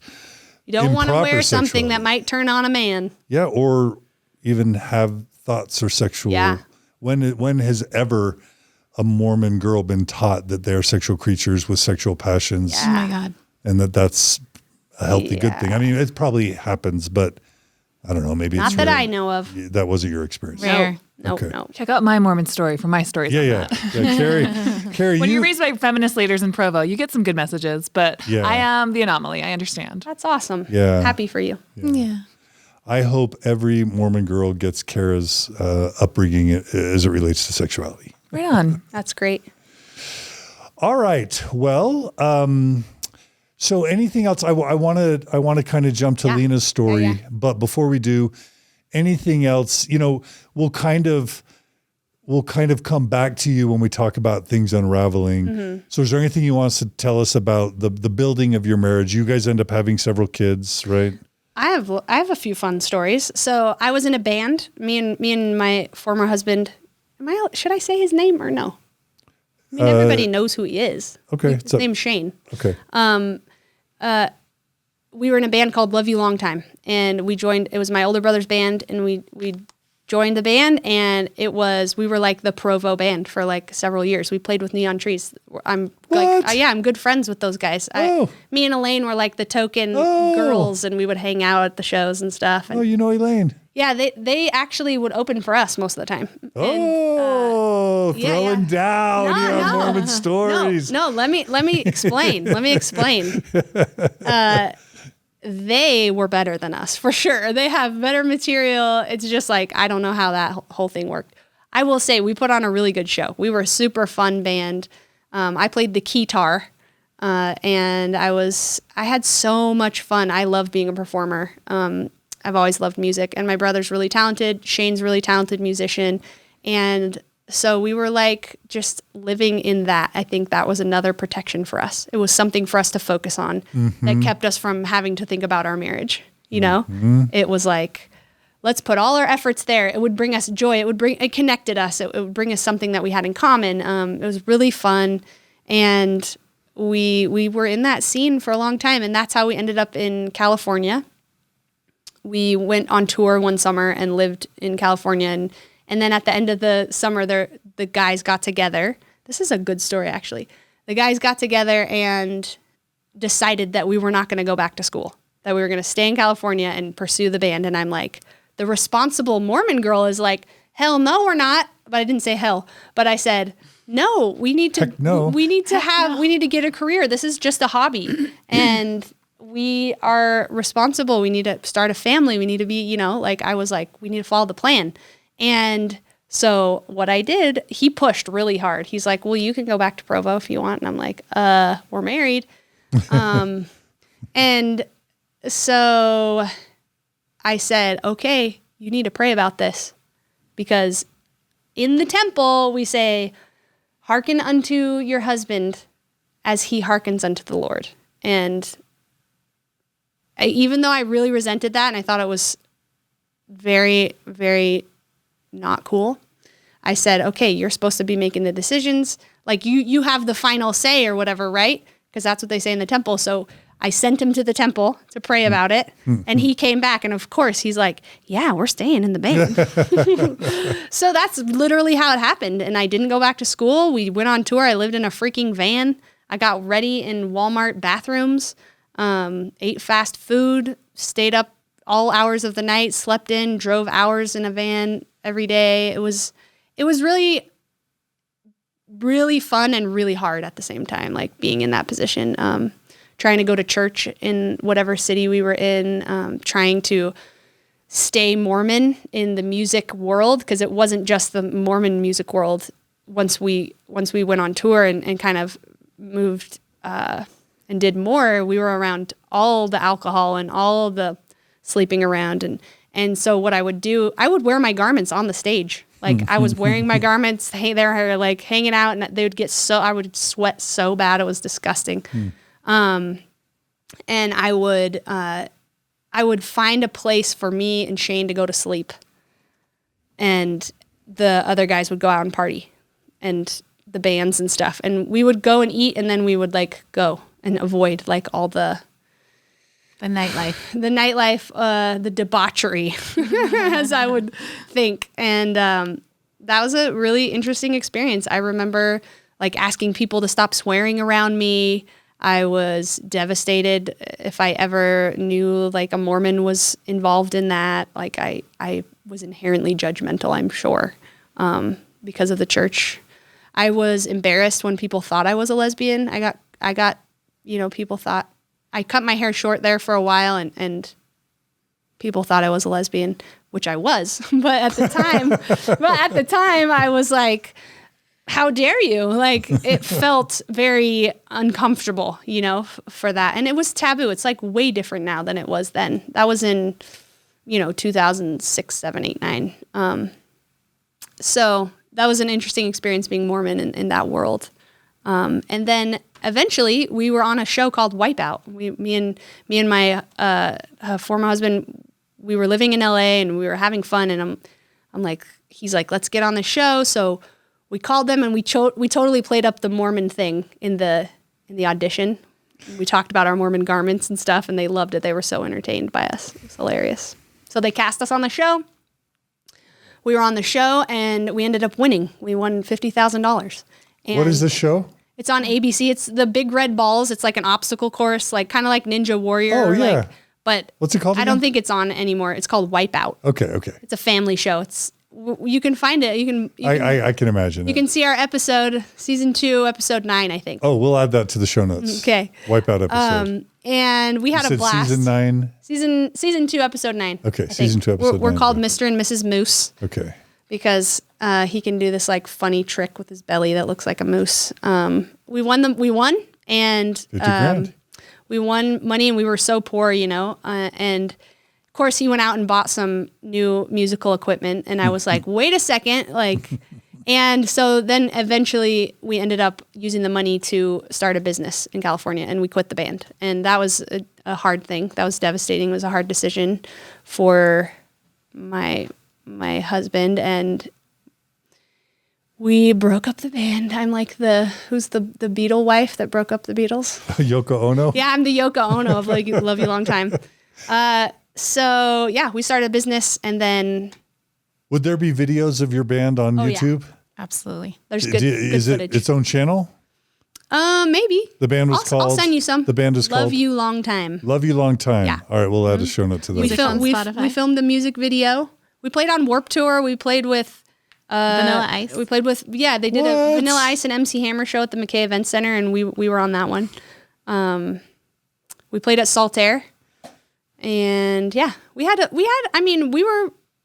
set up to make it happen. And by this time, the Killers, with Brandon Flowers had been popular, then Imagine Dragons, Right. and then Neon Trees. Yeah. And so it's like, hey, you could totally become connected to all that. world famous coming out of Provo, right? Yeah, and they were the boys. They were all about that. It was going to happen. They were very driven, and we made connections. And I don't know. I really think it's my Mormon ideals, the path that I was supposed to take. The band did not fit into that, and so yeah, I didn't let that keep me from moving on and having babies. So, And I'll just tell my listeners that we have interviewed Tyler Glenn of Neon Trees on Mormon Stories, and we've interviewed Wayne Sermon, the lead guitarist of Imagine Dragons, on Mormon Stories. Yeah. Check those if you want to know what it's like to do the grind and end up being fortunate enough to make it. Check out those episodes. that's really cool. Yeah. That's really cool. Yeah. They're actually, Neon Trees is playing at the Arizona Pride next month. Oh, fun. And we're going to go. We're going to go to that. Anyway, we started a business, quit the band.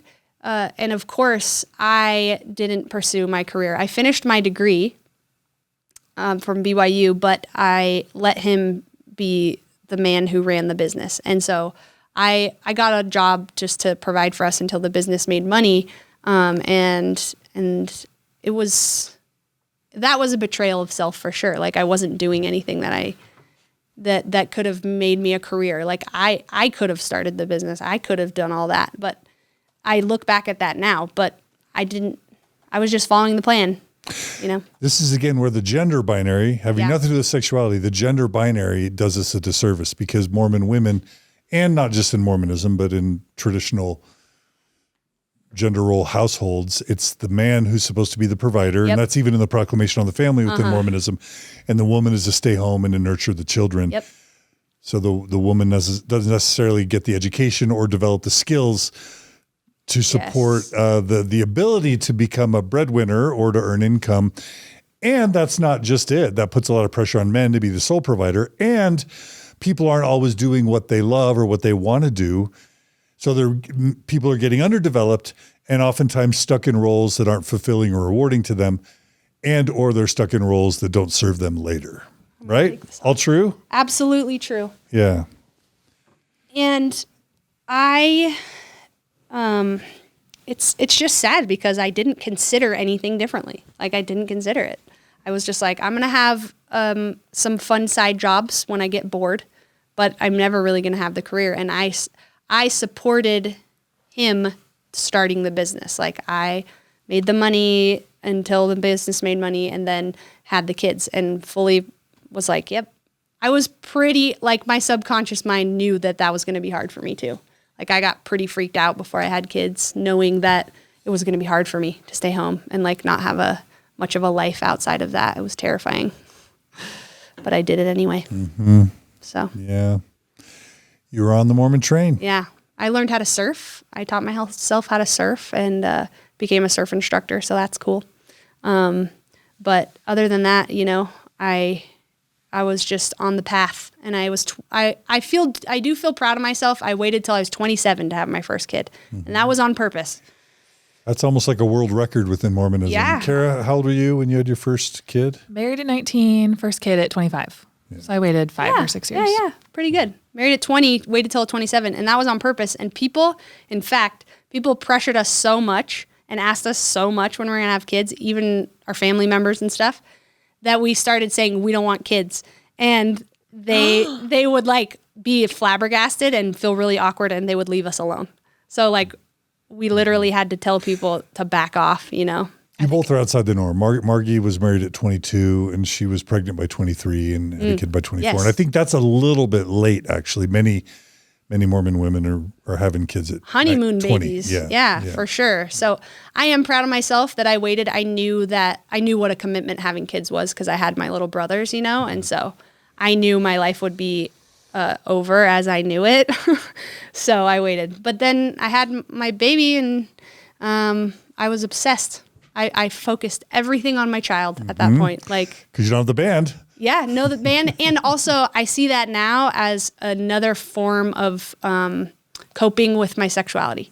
I had something to give love to, a kind of love that I had never felt before. And it was like, she was my entire universe. And I poured everything into her and being a mom. And it made me happy. Like, it really did. It helped me to have more purpose,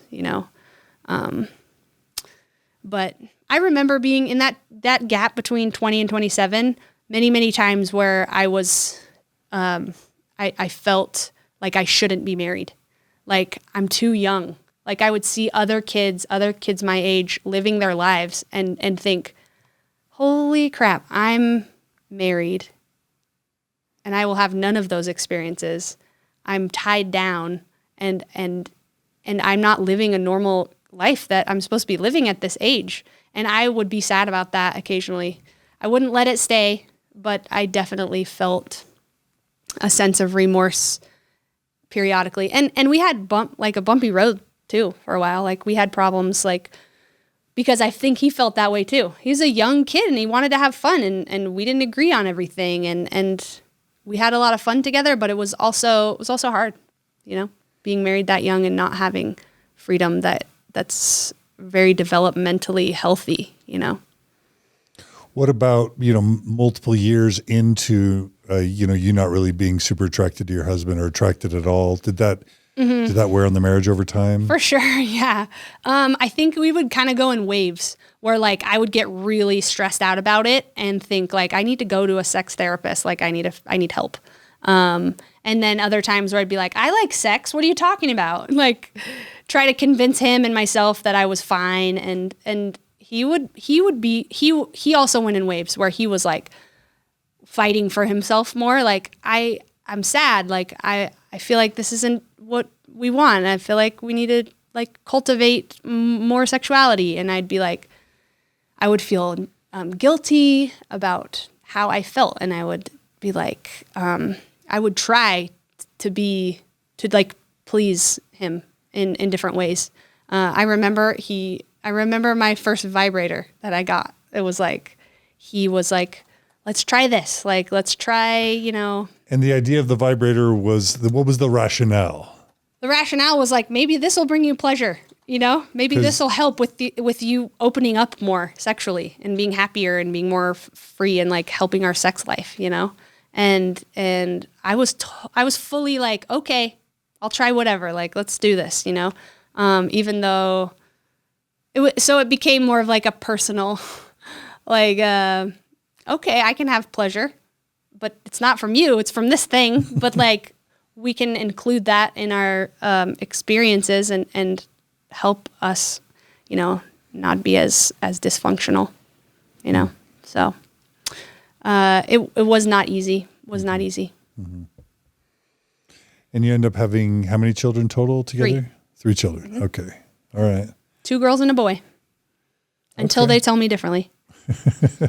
For now. Mm-hmm. All right. Anything else you want to say about your relationship up until things really started to fray before we move on to Lena's story? I think we had a great marriage. I loved my experience in many, many ways. As I feel like we did a really good job considering I was a lesbian the whole time. Like, we were really happy for being, in a mixed orientation marriage and not knowing it. Like, I'm really proud of us. Yeah. We respected each other. We, we grew as a couple in conflict resolution. We raised really adorable children. We had many of the same hobbies. We had great experiences together, despite me being a lesbian. Mm-hmm. And so I'm proud of us. And as we talk about, like, the ending of things, that never changed for me. So I respect him a lot. One last question that I probably should have asked earlier. there's attraction and then there's aversion. And one of the things that people don't understand, one real significant complicating factor in whether a gay or lesbian person is able to marry someone of the opposite sex and whether or not they're able to sort of endure a marriage isn't always just whether or not they're attracted to the opposite sex. It's whether they experience aversion with the opposite sex. Mm-hmm. And for me, some of the most tragic stories have been when you hear about a gay man who's married to a woman or a lesbian woman who's married to a man who actually experienced sexual aversion with their partner. And you hear these stories about like they make love or the wedding night or whatever. And then the same-sex attraction or the gay or lesbian spouse turns over and weeps because that was such an awful or even revolting experience for them. And I just want to call attention to the fact that aversion is its own sort of spectrum separate from attraction. And we don't talk about that enough either. So Lena, we'll get to your. Yeah, that's definitely Lena's experience. Okay. So for you, I just wanted to check in with you about that. You know, it's hard to say because I was so devoted to the church and I was so practiced at self-betrayal. I was really good at pushing through being uncomfortable and doing it anyway. Because I was devoted to God. She was much more take no shit from anybody type of a person because she wasn't raised in the church. And I wasn't like that. And I did what I was told. And I talked myself into not being like grossed out, even though I was. Mm-hmm. So you had a high pain tolerance. Yeah, that's a great way of putting it. I had a high tolerance for self-betrayal. And I don't, I think that's really sad. And I'm working on that now.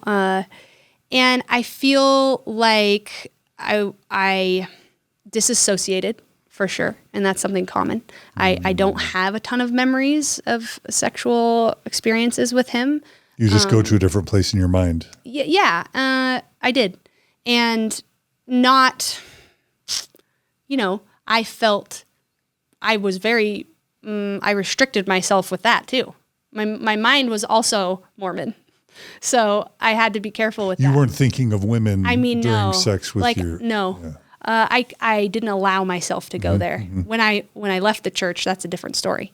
But I definitely disassociated with what was happening, and not to say like he's not an unattractive person. And, something that's sad that I've realized now is the feeling that I often had, that was a violation of my boundaries, like my body. And I didn't know that's what I was experiencing. I didn't have a name for it, but that's definitely what was happening. And it was really easy to recognize. It was almost an instant recognizable feeling after I accepted the fact that I was a lesbian. Yeah. Got it. Okay. Well, thank you for being willing to share that story, Sal. Yeah. And you've shared a lot of vulnerable things that I know are going to help a lot of people. Thank you. And we're not even done. Yeah. Thank you. And now I have one final question. Yeah. So during that kind of Lena era for you, while you were married, was there ever a point where you're like, I'm lesbian, or you go to your husband and say, I'm lesbian, what am I going to do? Or like even internally you're saying, oh no, I'm falling apart because I don't, or was that just all shut off? And can I add to that question? Yeah. Did you also have any like female celebrity crushes, or were you on any forums? Had you Googled anything? That's Had cute. you like actually like pursued that path? Yeah, that's cute. I do recognize now that I had feelings for some friends. Female probably married friends? Yeah. Mm-hmm. In wards or whatever? Okay. Yeah. And I know that I held off. Like I consciously made boundaries for myself to not get carried away with being too attached to them, because I would get very attached to certain friends. And I was aware of that. And honestly, like I just rationalized it. There were a few moments, tiny moments where I was like, I shouldn't feel this way, you know? But then I just like shove it away. Turn it Never off. mind. Nope. Turn it off. Like a light switch. Yeah. Yeah, I recognize that now. And so that happened. And then I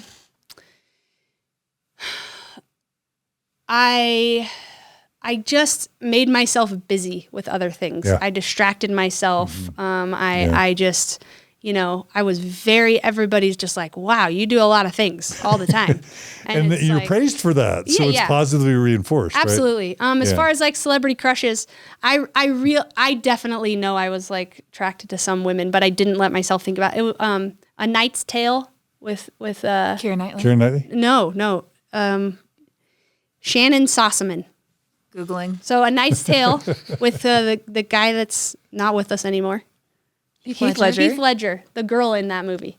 She had really short brunette hair. All right. I don't know how I remember that, but I remember like saying that it was for Heath Ledger, but it was actually, I wanted to watch it because of her.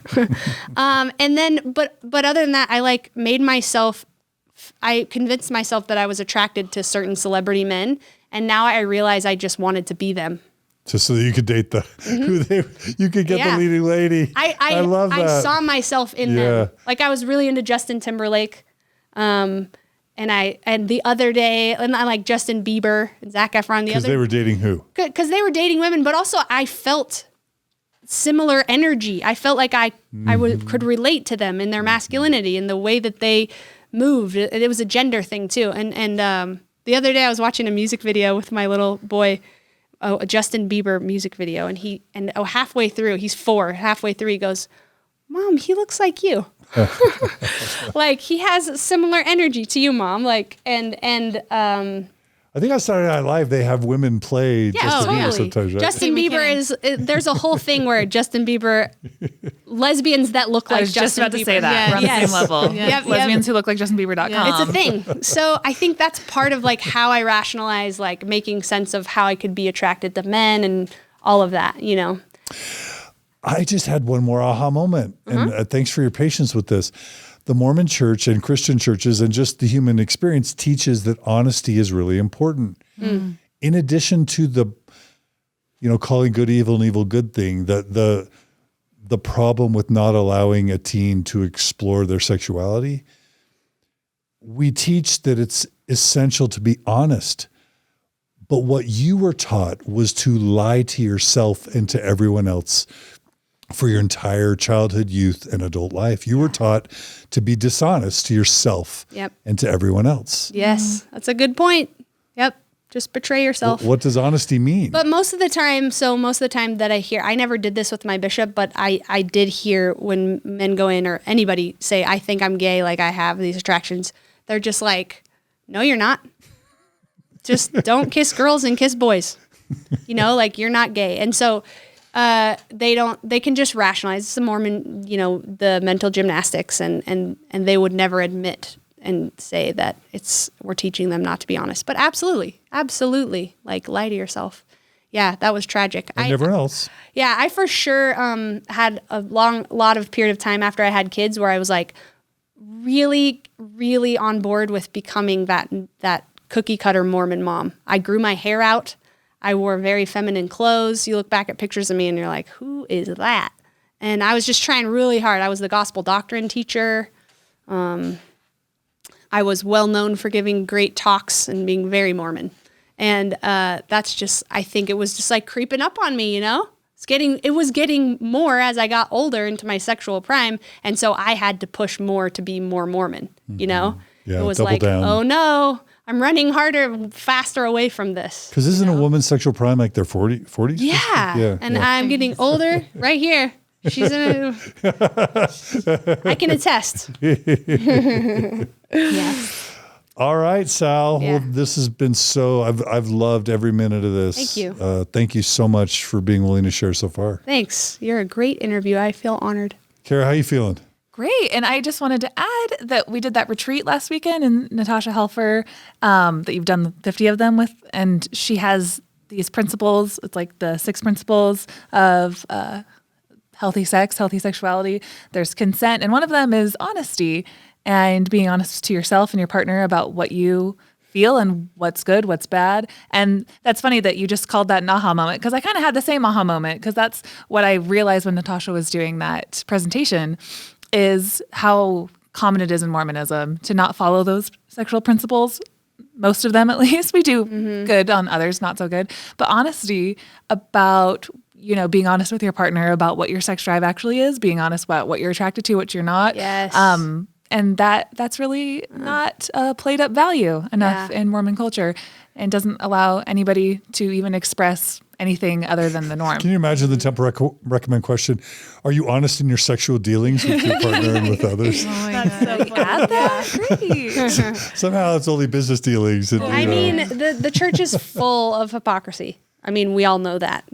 We could go on and on about how hypocritical the teachings are. It's a mess, really. Like, that's how I feel about it now. It's a mess. I can't, it's hard for me to pick it apart now, because I'm just like, eh. There's so many problems. As Natasha did a great job explaining to me in a podcast we did a couple days ago about when you have a church that's born out of a puritanical culture in America, and just everything that went into making Mormonism what it was when Joseph Smith started it, all the way up through the purity movements of the 80s up through today. Like, it really makes sense why Mormonism holds the values that it does, and why it doesn't care about other values, about honesty and gender expression and actual sexual expression and things. I was like, it makes sense when you understand the context of why people do that. And so that gives me a little bit more grace for okay, things can change the more that people speak out about how they wanted to pursue the best life that they could in the church. They tried so hard to make the pieces fit, but they're just put in a box that they physically could not survive within. Right. It's sad. I mean, it's disheartening to think about how much the church will need to change, and growing pains are real, there's just so much harm that's done. And it's, the more aware I become, the more painful my past becomes. And I try to be gracious and have compassion for everyone in my life and for myself, and just hold a lot of space there.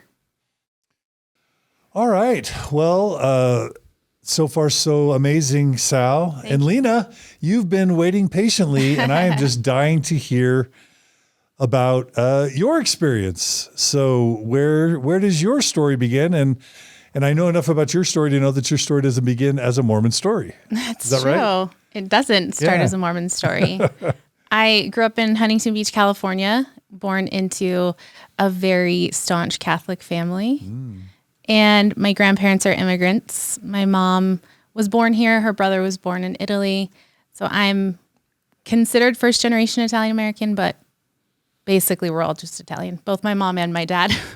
We're all just, quintessential Italian Americans, like you would imagine them. Okay. And so you came, you said you were born in Italy? I was born in Anaheim, California, near Disneyland, at a hospital that doesn't exist anymore. But I grew up in Huntington Beach. Okay. Yeah. And so your parents, their first language was Italian. Is that right? Yeah. Okay. Yeah. And so what And language? English. Okay. They learned both. Yeah. I learned English. Growing up in the home, your first language was? My first language was English on purpose. Yeah. They pushed that because we were in the United States and they wanted to make sure I wasn't alienated or couldn't make friends or something. But I definitely grew up around Italian, and the dialect is hilarious. After living in Italy and realizing how my family speaks, especially my mom's side, they're from this little sheep town. It's called Sciusciare, their dialect, and it's hilarious. So it's very different than traditional Tuscan Italian you hear on TV. And so was it just suburbia? Was there a little Italy kind of, area in Anaheim? So in that Huntington Beach, area, that little corner we lived off of. And I don't know California at all. So. Yeah, no, it's fine. I'll just imagine this. There's a liquor store in my family, after my grandparents came to the United States, they opened liquor stores with their siblings. And so that was kind of a way for them to earn their income. So it was a liquor store with a market and a deli, You can picture it, right? Nice. Before there were gas stations like with liquor Yeah. stores. And so my family owned that liquor store, DK Liquor, on the corner of Ellis and Beach, and the house behind it, as well as the car wash behind it. And then my dad's side owned the Italian restaurant across the street. So this cute little corner of Italian families. My grandparents on both sides had pushed for my dad to marry my mom and my mom to marry my dad, even though my dad was most definitely in love with my mom. I don't think my mom would say that about him. She was trying to just get out of the house and not be at home anymore. So, yeah. I have to say, one of my favorite Billy Joel songs is Scenes from an Italian Restaurant. Have you ever heard it? No, but I want to. Okay. All right. Well, that's a Add it to the list. Add it to the list. All right, add to the list. Okay, so I love this. So you're growing up in California. Yeah. And were a bunch of your neighbors Italian or? No, I think so really quickly, my mom realized she wasn't in love with my dad. So they had me I was a honeymoon baby, and they separated when I was 9 months old, I think. So they were only together for less than 2 years. And at that point, my mom, she became like the black sheep of the family, trying to get a divorce, especially in Catholicism. And most especially with my grandmother as her mother, it was a really, really big deal. And so my grandparents employed my dad in the family business, like my mom's parents employed my dad, who she divorced, in the family business. And it divided the family pretty intensely for a long time. Yeah. So I grew up with a single mom, and she had a few husbands, and my dad has also been married a few times. So, yeah. So probably a lot of family shame and for distress. sure. Yeah, absolutely. And I grew up, my grandmother, I would consider her like a huge influence on my personality, my character, my upbringing, my interests, because my mom worked so much. So I spent a lot more time with my grandmother, my nonna. Yeah. Yeah. So when you think about the influence of the Catholic Church in your early years, what feelings come to mind? Yeah, it's interesting you say that. So I've said this to you before, but I feel like I grew up in a cemetery. Like, I don't know how familiar you all are with Italians, but like our ancestors, anyone who's passed on is super important. And so we would spend one day a week at the cemetery. And as a kid, especially an only child, I would just walk around and read the names and look up at the stars or the clouds and sit there. And I remember being little and swinging my legs off the ledge and not being able to touch the ground yet.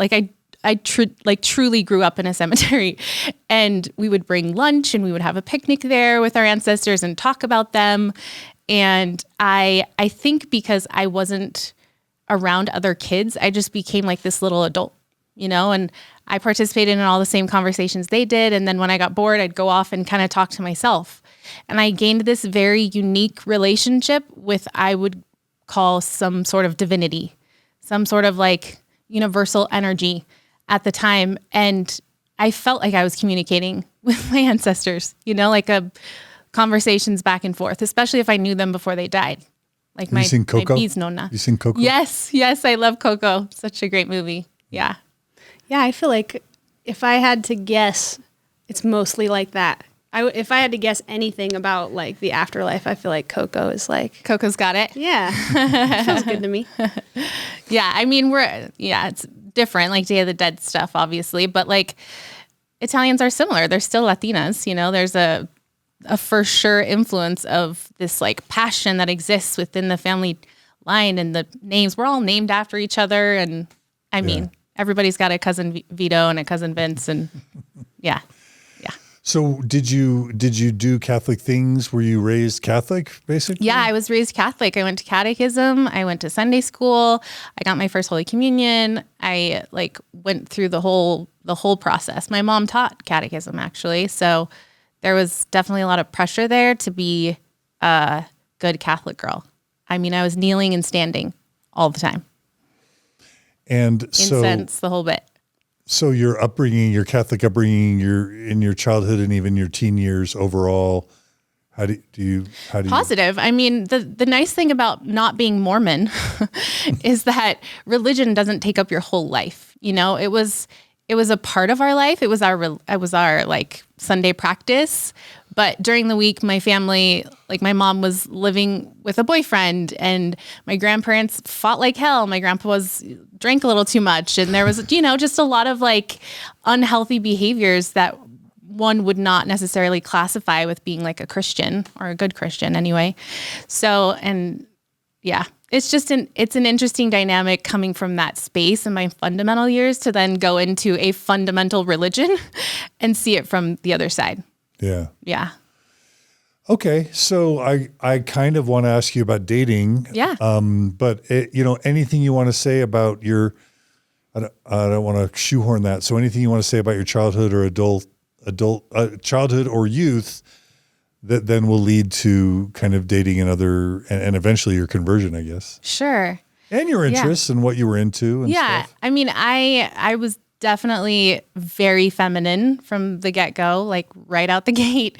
The Barbies and the frilly skirts and dresses, like the more tulle, the better. Like, and bows and all the patent leather shoes. I probably had like 10 pair. Your mom would have loved dressing me.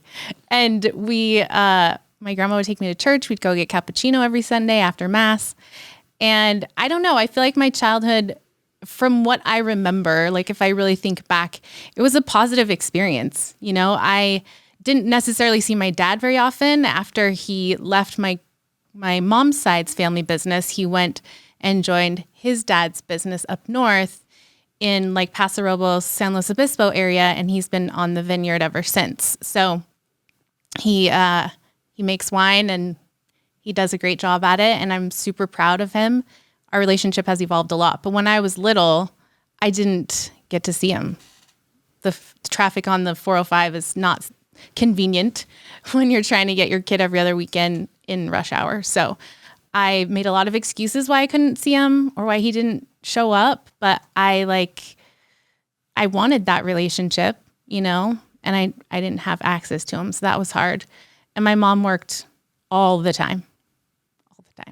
And you were an only child. And I was an only child until I was 14. My mom's second husband in Huntington Beach, they met and got married. We lived with him for a while before they got married. And then she had my sister when I was 14, who's the best human on the planet. Oh, good. Yes.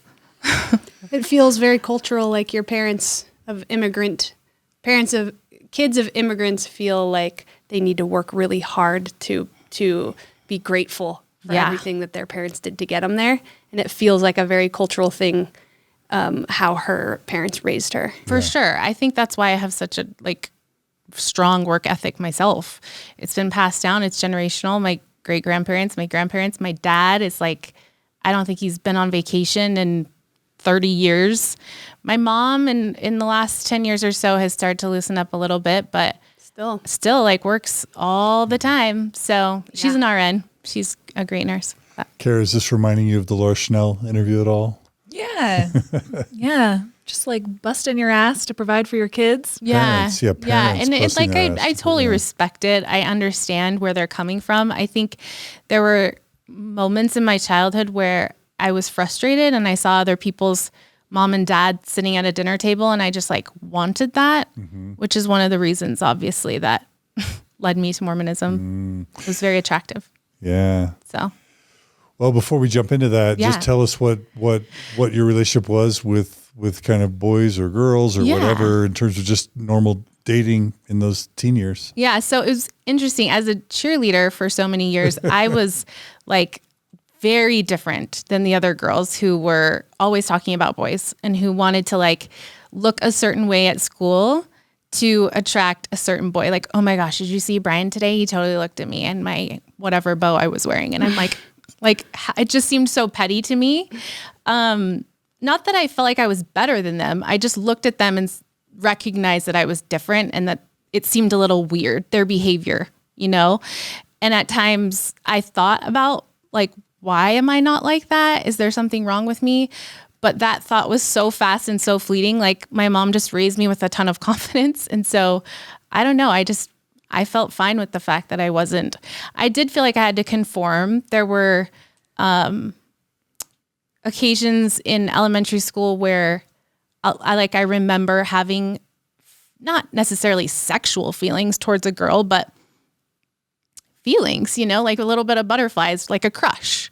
And I asked my mom, I was probably like 11, if I can really pinpoint the age, but, and just kind of listened to her talk about her perception of homosexuality and people who were gay, and finocchio is how you say it in Italian. So you can imagine like the conversation. Is that a slur?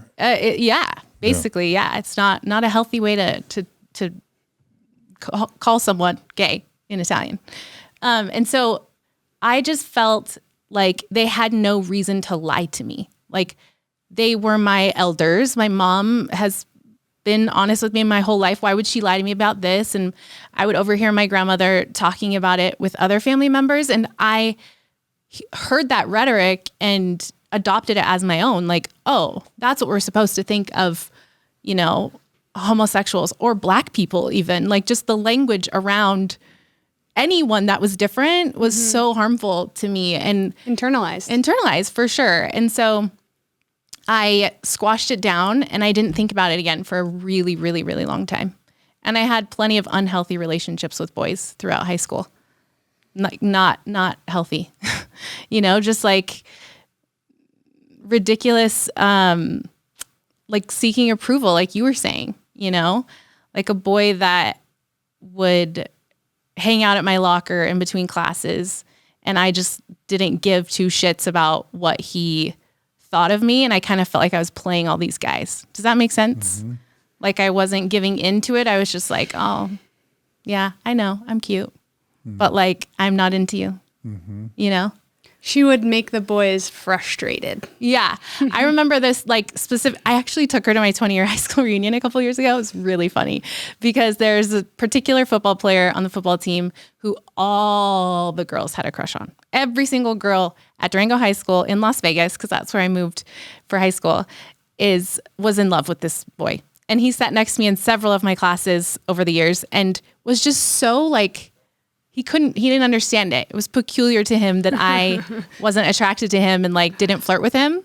And so he called me a lesbian all the time. And I remember lesbian meaning you're not attracted to me. So you must be a lesbian. Like there's something wrong with you because I'm the cat's meow, And so funny enough, I got to introduce Sally to this gentleman at my 20-year high school reunion. And I was like, you were right. It's really funny. But I was for sure confused. I like have always been attracted to people with hair like Sally.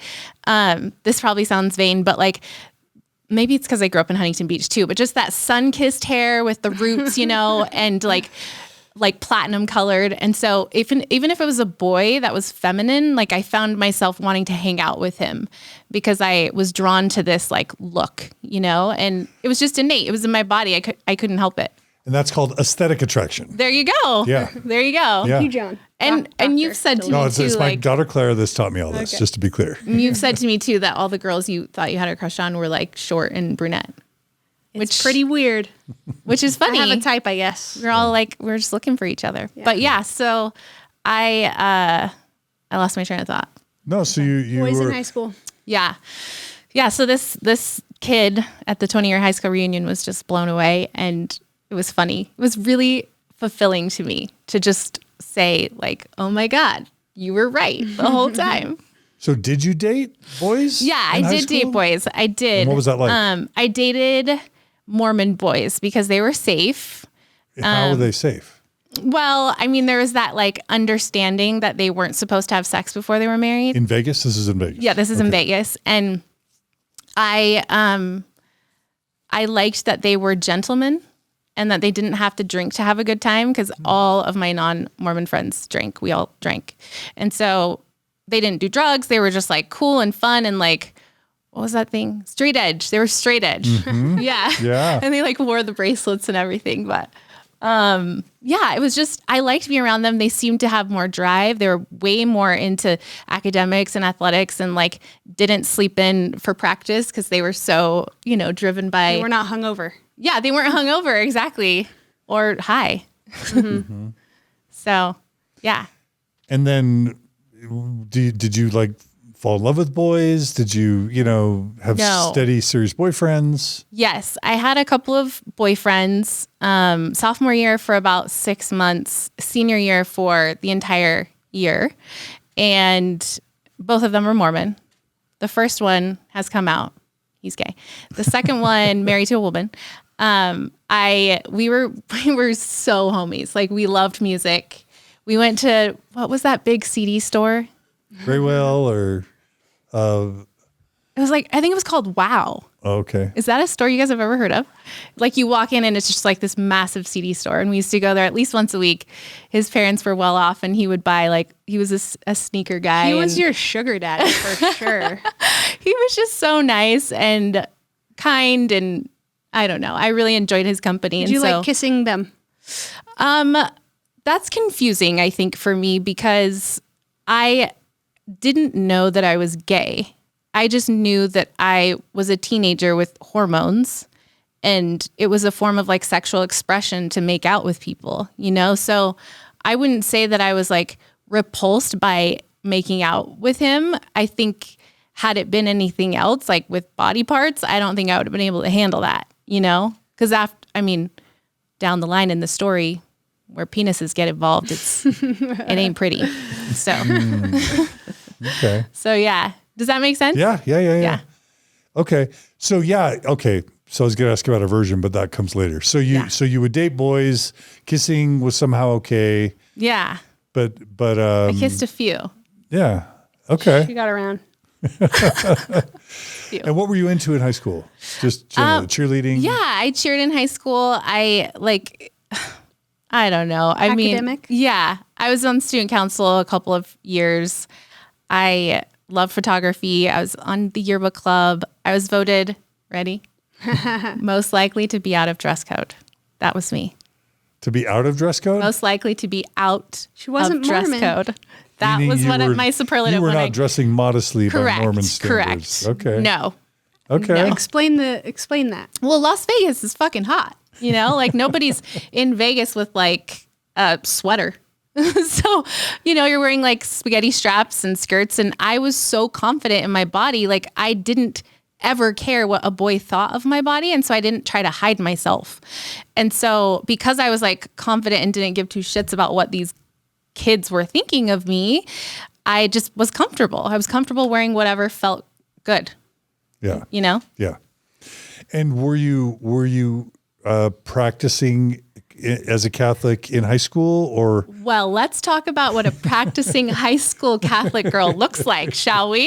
Yeah, or acts like. Or acts like, yeah. I mean, the perception of that is so funny because the Catholic school in town was where all of the drugs and the promiscuity. And I mean, there was a lot of drama that came out of that Catholic school in Vegas.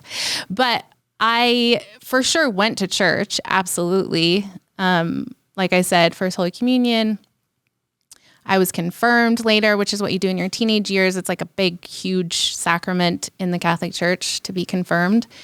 And I participated in mass. I did like a bunch of youth activities. We like pretended we were homeless and had a big homeless retreat where we had to like beg for food. And it was a really humbling experience. And then we went and fed the homeless. And I mean, there were a lot of service opportunities in Catholicism, but outside of Sunday, I mean, we were all partying it up real hard. And my mom trusted me a lot. So I got away with everything. Okay. Yeah, no curfew. So it sounds like you had a different healthy, fun Yeah. high school Totally. experience. Totally had a healthy, fun high school experience until, there was a tragic thing that happened that leads into my conversion story. So I don't know if you want to go there. If you feel ready. Everything was healthy and fun except for you were a repressed lesbian. I think you hung out with boys and did stuff with boys to benefit you in other ways. Yeah.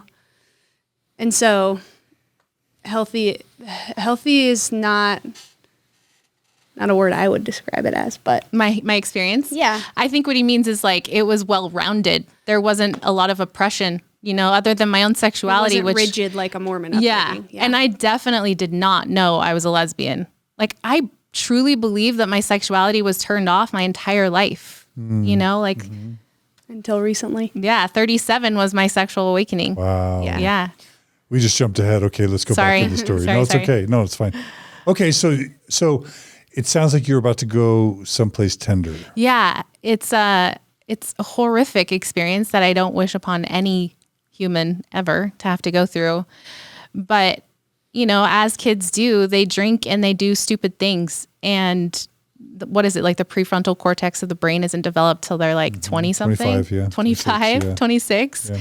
I mean, why put a car like in the hands of a 16-year-old who is like, it's a moving like weapon, you know, you can hurt people. Yeah.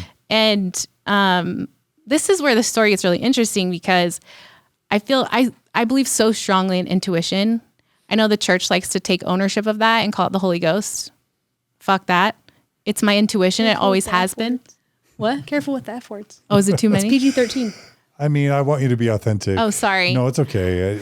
Sally. Be authentic. There's only We're one trying to keep it PG-13. There's only one but- F word allowed in a PG-13 movie.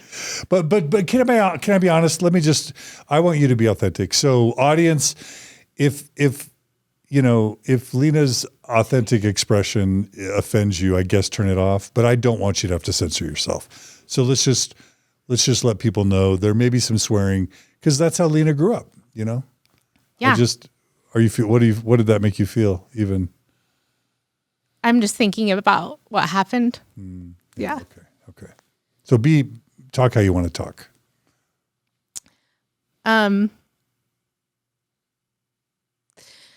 So there was like a fork in the road. My family, after the Rodney King riots, was like up in arms about living in California. And so we moved to Vegas. We just happened to move like right by the Mormon temple. I'd never even heard the word Mormon before. So I was 12 or 13 and it was the first time I'd heard that word. Looking back, I had a friend named Lehi when I was like in kindergarten and I'm like, I wonder if Lehi was Mormon. Anyway, I'd never heard of it. And the word LDS or the acronym LDS was new to me too. And so when I was at school, middle school, and there were all these like really happy, spunky kids that like didn't say fuck, you know, they were all just like really happy all the time. I was like, what is going on with these kids? And someone's like, oh, they're LDS. And in my mind, I thought, oh, they do LSD. Like that's where they're happy. They're just like always high. Dropping acid. Yes. Like I'm young, but I still knew what that was. I grew up in Orange County. It's like, I mean, I went to the beach by myself all the time and witnessed it. So I knew what it was, but I had never heard of that term before. And so I befriended one of them and she kind of like took me under her wing and asked me to go to this stake dance with her. That was kind of like my first Mormon exposure. And she had at least 2 sizes small shoes, but she forced me to wear some heels of hers and a dress. I had never worn a dress that long in my life. Like it went to like my ankles or something. And I thought it was adorable that these people just like gathered in a gym and like danced with each other. And I just danced with the girls and, you know, drank punch and had a good time. And I didn't think anything of it until it didn't stop. You know, Mormonism is not something you just like see in passing. If you make friends with a Mormon, especially as a kid, most likely missionary work is going to come up and they're going to like be after you. And so that's what happened. I feel, I don't blame any of them, but I do feel like I was like manipulated for sure. You know, there's a form of manipulation because they're telling you that something in your body is coming from this Book of Mormon being true, but like, it's just my body, you know, telling me I'm safe. I'm in good company. These people aren't going to harm me. You know what I mean? Yeah. So I don't know where I was going with that. So as you develop these Mormon friendships. Yeah, I developed these Mormon friendships and my mom was disheartened by the fact that I wanted to keep going with my friends to like seminary and all these other things. And so she sold our house and we moved 40 minutes across town To escape the Mormons. Cause I kept asking her, like, they want me to take the discussions. Like, I should just do it, you know? And she's like, not while you live in this house. It's not going to happen. And so going to this new school, my brand new cheer squad, my very first friend was Mormon. And I didn't know it. She was Asian. She's Japanese. And I had no idea that Mormons could be Japanese, because the only Mormons I'd ever known were like blonde and blue-eyed. And this cute girl was like the sweetest thing on the planet. And I got to her house and it said choose the right above her door. And I was like, no way. You're a Mormon? And she was like, yeah. I'm like, but you're Japanese. She's like, Mormons are everywhere. I'm like, oh, I had no idea. So that was funny. And I took the discussions at her house quite a few times, not knowingly. The missionaries just happened to be there every time I went over for dinner or like a hangout with her and her mom and Obachan. So those were good times. And my mom had like no idea what was going on behind the scenes. So leading up to junior year, I was kind of on this like open-minded quest. Like, I don't really feel like there's one true anything. But like, sure, I'll sit and listen to you if you want to talk to me about Jesus, you know? When it got to Joseph Smith, that's when things got foggy. And I was like, that's BS. Like, I didn't go there. But my best friend and I, junior year of high school, had gotten into a little bit of a tiff. And she wanted me to come to this party on a Friday night, February 28th, to go kind of like drink it out and just like flush out all the drama and be, you know, cleansed of any bad beef, you know? And I got invited to this Mormon girl, Ashley's party, her birthday party. And something in my intuition was just like, go be with the Mormons. Like, I was pulled there, this feeling of safety. And that's the night she died. My best friend died in a car accident on her way home from that party. So the driver of the car was supposed to be the designated driver. And she was not. She wanted to see how fast her sister's car could go on the freeway. And she killed 2 people in that car. Yeah. And it defined the rest of my life for sure.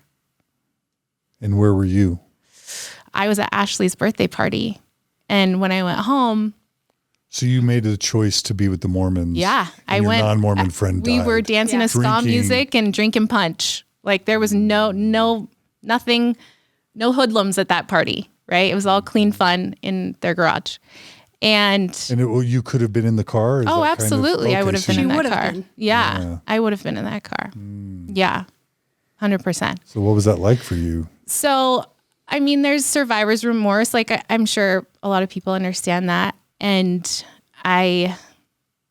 those beginning like few days were terrible, you know, going to her bedroom and like thinking of all the sleepovers and stupid conversations we'd had. And like at 16, like, people aren't supposed to die, you know, life got real really fast.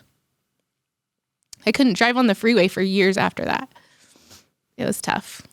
So when I got to school, I skipped school for a while to like allow myself to heal. And when I went back, I mean, there were people at my locker just like lined up to hug me and like support me, but they were Mormon, all of them. And instead of being sad, they were giving me hope. They were saying things like, we know exactly where she is, you know, and this is what happens when you die. And I was really curious about that. I wanted to know. Like, I went to my priest. I went to a Greek Orthodox church, to a Baptist church, to a born-again church, to different organizations to find truth, to find like answers. And obviously hindsight's 2020, like, we don't need answers. But back then, that's all I craved, was just like, I just want to know. And I went to her cemetery, which now I understand why I was so obsessed with going to visit her grave, is because I grew up at a cemetery. You know, I was very comfortable in that space. And so I would go there by myself every week with Carl's Jr., because we always ate Carl's Jr. together. And I would eat with her, and I would bring her some, like the same meal with fries and a shake, and like sit and talk to her. Yeah.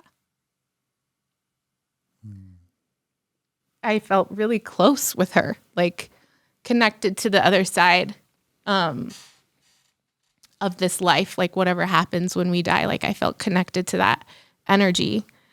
And I don't feel like it was made up. Like I felt her presence there for sure.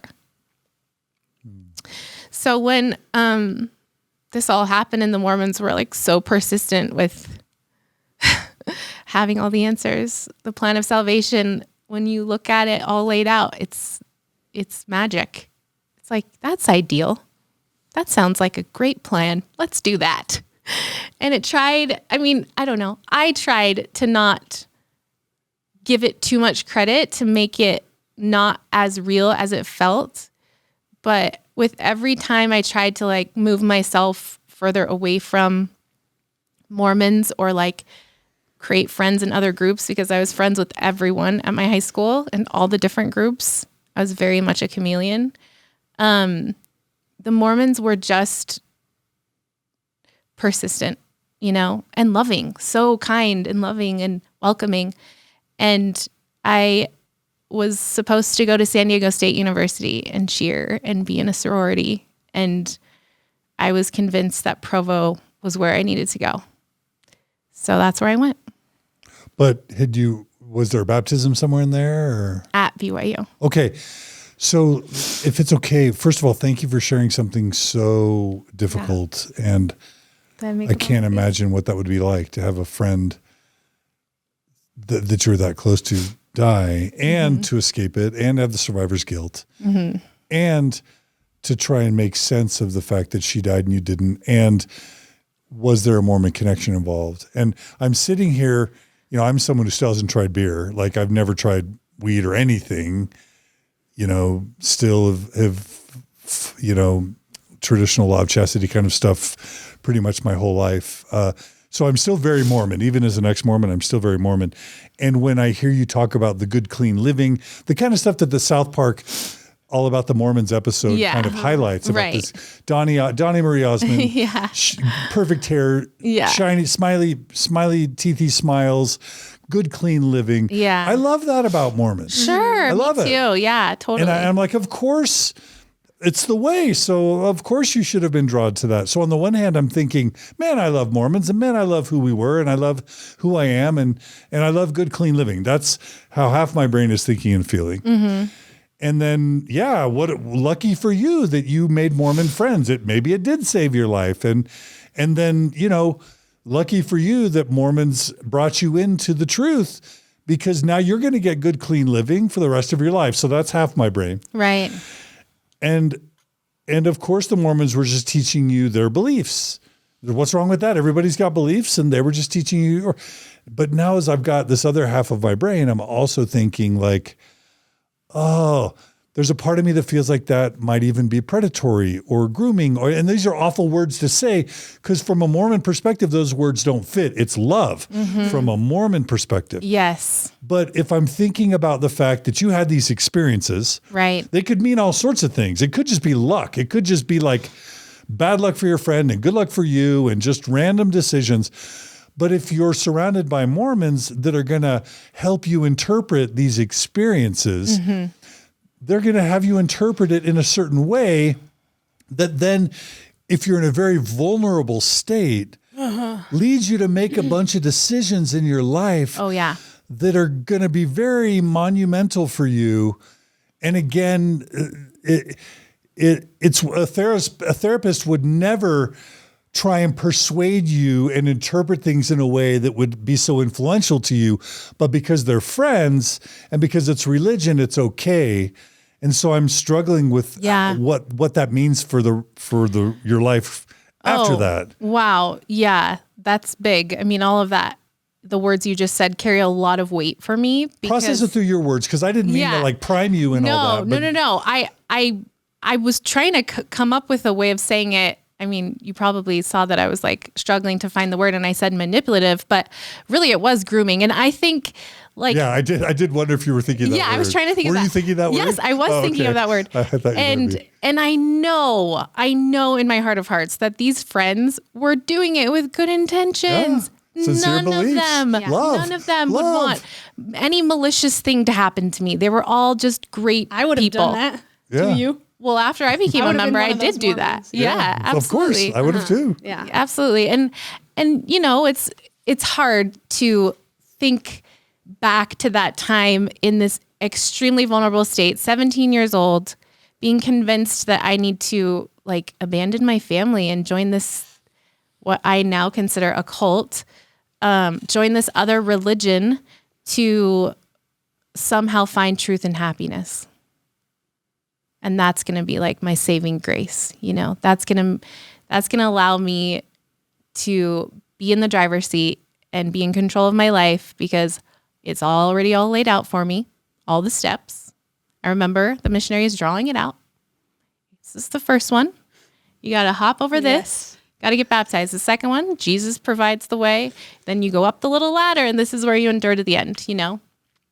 Or the idea of the Holy Ghost, like coming and going. They used a pen. I don't know if you've ever seen that demonstration. And the pen, How the ink vessels inside the pen, and that's your spirit, and then the pen shell is your body. yeah, and the spirit is the cap. Like the Holy Ghost is the cap of the pen. Oh, okay. And so the cap visits you when you're here at church. That's why you feel like this. But when you leave, you don't get to have that gift anymore. So if you get baptized, you get to have the cap all the time. But then you can't write with the freaking pen. And then the pen is closed. And then your life is over. No, I'm just kidding. Boring. Boring. No. Yeah. So you had the discussions after your friend had died, and they were contextualizing your friend's death in the Mormon plan of salvation. Yes. Right? We know where she is. Absolutely. We know where she is. Yeah. And we know how you can see her again. Yeah. Yeah. What does that do to your, emotions? Oh, I mean, I was primed perfectly. I was eating it up like, like a kid in a candy store. I was so enthralled with what they were sharing that in so much that everything they shared with me about Joseph Smith that made my gut go inside out and turn into a pretzel, I just ignored that because I was like, well, the plan of salvation is real. So I guess Joseph Smith was a prophet, like I guess that happened to him when he was 14. Like right. I truly did not have a testimony of Joseph Smith until I was on my mission. Yeah. Yeah. And it seems so often, non-Mormons see these Mormon missionaries running around and they probably wonder what they're doing. And so many converts to Mormon missionaries are either super poor people in in countries like Central and South America or Africa or the Philippines, super poor. Yeah. Or people who had really rough upbringings who just feel lost and need something, or people that have had real tragic things happen or have hit rock bottom in some way. Yeah. Yep. And it's, again, I'm saved. conflicted because on the one hand, if it helps people get out of a funk or get out of a depression or get over an addiction, or if they're super depressed and this gives them community, if they're super lonely. Oh, yeah. On the one hand, that's awesome. Totally. On the other hand, it could be interpreted as kind of predatory because you're praying. Missionaries are almost like, and Mormons, oh, wow, they're really suffering. This is an opportunity to bring them the gospel. You know what I mean? And there's, I guess I'm saying there's some undue influence there because if you're in a really vulnerable state, then the plan of salvation can sound amazing. And then if you don't couple that with all the information about what really happened with Joseph Smith and polygamy and the Book of Mormon problems and all, if you don't happen to mention that, it's just this amazing story. Happen to mention it. Yeah. It's The just this missionaries amazing didn't story talk to that's me like about that. everything you've been waiting for, right? Yeah. Yeah. And it sounds like that's kind of what happened. Yeah, I mean, back then when there were 6 discussions and these colloquy, we had to as a missionary follow. I mean, the elders taught me exactly what the book said, and they had a little flip booklet, flip chart with very specific things. And I always thought it was so strange that the flip chart was like, had very minimal information. Yeah. Like word of wisdom, boom, boom, boom. Heavenly Father loves you. Yeah. Jesus died for you. Yeah. It's like so simple, You can be so with your watered family down. again someday. Yes. Families are eternal, right? Yes. Joseph Smith restored the truth on the earth, right? Yes. With the same pictures. Yes. Yeah. What's not to love?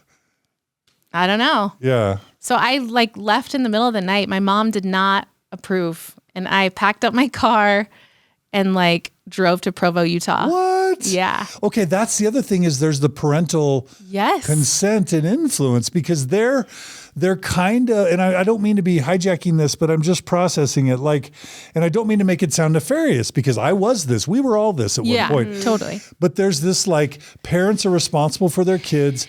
Teenage years are a time that's known developmentally for rebellion. Yeah. And so if you just happen to be rebelling against your upbringing, maybe that's towards good, clean living, potentially, especially if you've been terrorized by the death of a friend. Right. Then this can become undue influence and wedge between you and your relationship with your mom. Oh my goodness. Who raised you, right? Yes. And this is something we talk about on our podcast, this like idea that the church celebrates the family. The church, everything about the Church of Jesus Christ of Latter-day Saints is about the family. It's fundamentally based on eternal families. Okay. But why at BYU was I celebrated like a freaking celebrity for leaving my family? And for a Mormon, the worst thing you can do is try and take someone out of Mormonism. And the best thing you can do is try and take someone out of their own religious tradition. There's something super hypocritical it's this about elitism. That. Yeah. You know, it's we have something you don't. You know, we're better off. You need this thing. And I felt that. Catholicism is the great abominable church, but Mormonism is God's one true church. Right. I know. I used to hear that. You were born into the great abominable church. I'm like, oh, wow. Okay. But it's like when you, it's like a testimony builder to other people that if you're willing to give up your family for the true church, it just confirms to other people that people would only do this for the true church. Luke 14:26. If any man come to me, hate not his father and his mother, his wife and his children, and brethren and sisters, yea, even his own life also, he cannot be my disciple. That's right. I used to give like big talks in my ward in Santa Monica about that scripture that I thought that was beautiful. Like if you are so devoted to Christ, you'll do anything for it. Right. And how great is it that people have to stand outside your temple wedding? I used to preach that because I thought that was a beautiful principle of Mormonism. Yikes. Yeah. That you would do that because of your devotion to Christ. Yeah. Right. We had it kind of flipped. Yeah. Thanks, Karen. For so long, I thought, well, you can't ever touch Jesus. Jesus was perfect. But like now when I think about that scripture, Jesus is basically saying, leave your family, religion over family. And that's coming from Jesus, the man himself. Right. Yeah. Yeah. And that gives Mormons the permission, the license totally to alienate kids potentially from parents. Yeah. My dad would totally say that the church saved him. Yeah. I feel that in some ways. I mean, had I gone to San Diego State and been in a sorority, guaranteed I would have figured out I was a lesbian a long time ago. You know, like that, my life would look very different. But like my time in the church. Wait, what are you saying about sororities? What are you saying? I don't know. This is a fast forward. You probably don't want me to go there. But no, don't fast forward. Okay, I won't. That was a joke. I was trying to be like Karen and make a joke. A good joke. We think you're funny, John. Yeah, you are. Okay. Oh, well, okay. So, but that's not what happened. So you sneak off to Provo. Your mom didn't know you had applied to BYU? So it was too late to apply to BYU. So I went to Utah Valley State College first year. Against your mom's will. Well, she had been okay with the idea to the point of like, we'd had conversations and I could tell she was very uncomfortable, but I was persistent and she knew I was about to turn 18 and what could she do? I was extremely independent. I applied for my own FAFSA and applied to all the colleges. Like I did it all by myself. And so I didn't need her approval, you know? I worked 3 jobs in Provo Wow. for a long time. Yeah. Can I ask a quick question? Yeah. So as you're going through this and mourning the death of your friend, and you said that you were trying to look for answers wherever you could find them, and I'm sure your mom could see all of the distress. Was she trying to give you, like, the Catholic Church has the answers and they just weren't sufficient for you? Because I'm sure she had to go through her own mourning process of you losing your friend and trying to figure out what that means. So what were the kind of conversations that you had? Were they just insufficient? That's a good question. I think coming from all 3 of you have had Mormon upbringings, correct? Okay, so coming from Mormon backgrounds, that's a question you would ask someone. It seems like, oh yeah, like the people in your life would want to tell you why this church was true. But I'm telling you from a non-Mormon upbringing, that's not an idea that goes through someone's mind. They're not thinking like, oh, if you go to talk to the priest, he's going to tell you where she is. They're just going to say like, I don't know, she's in purgatory or she's wherever, you know, they didn't know. Nobody talks about truth the way that the Mormon Church talks about truth. And I say they, former me as well, just like they live on that. It's like so foundational. It's this thing. It's a crux. It's the crux of everyone's testimony that this is the one true church.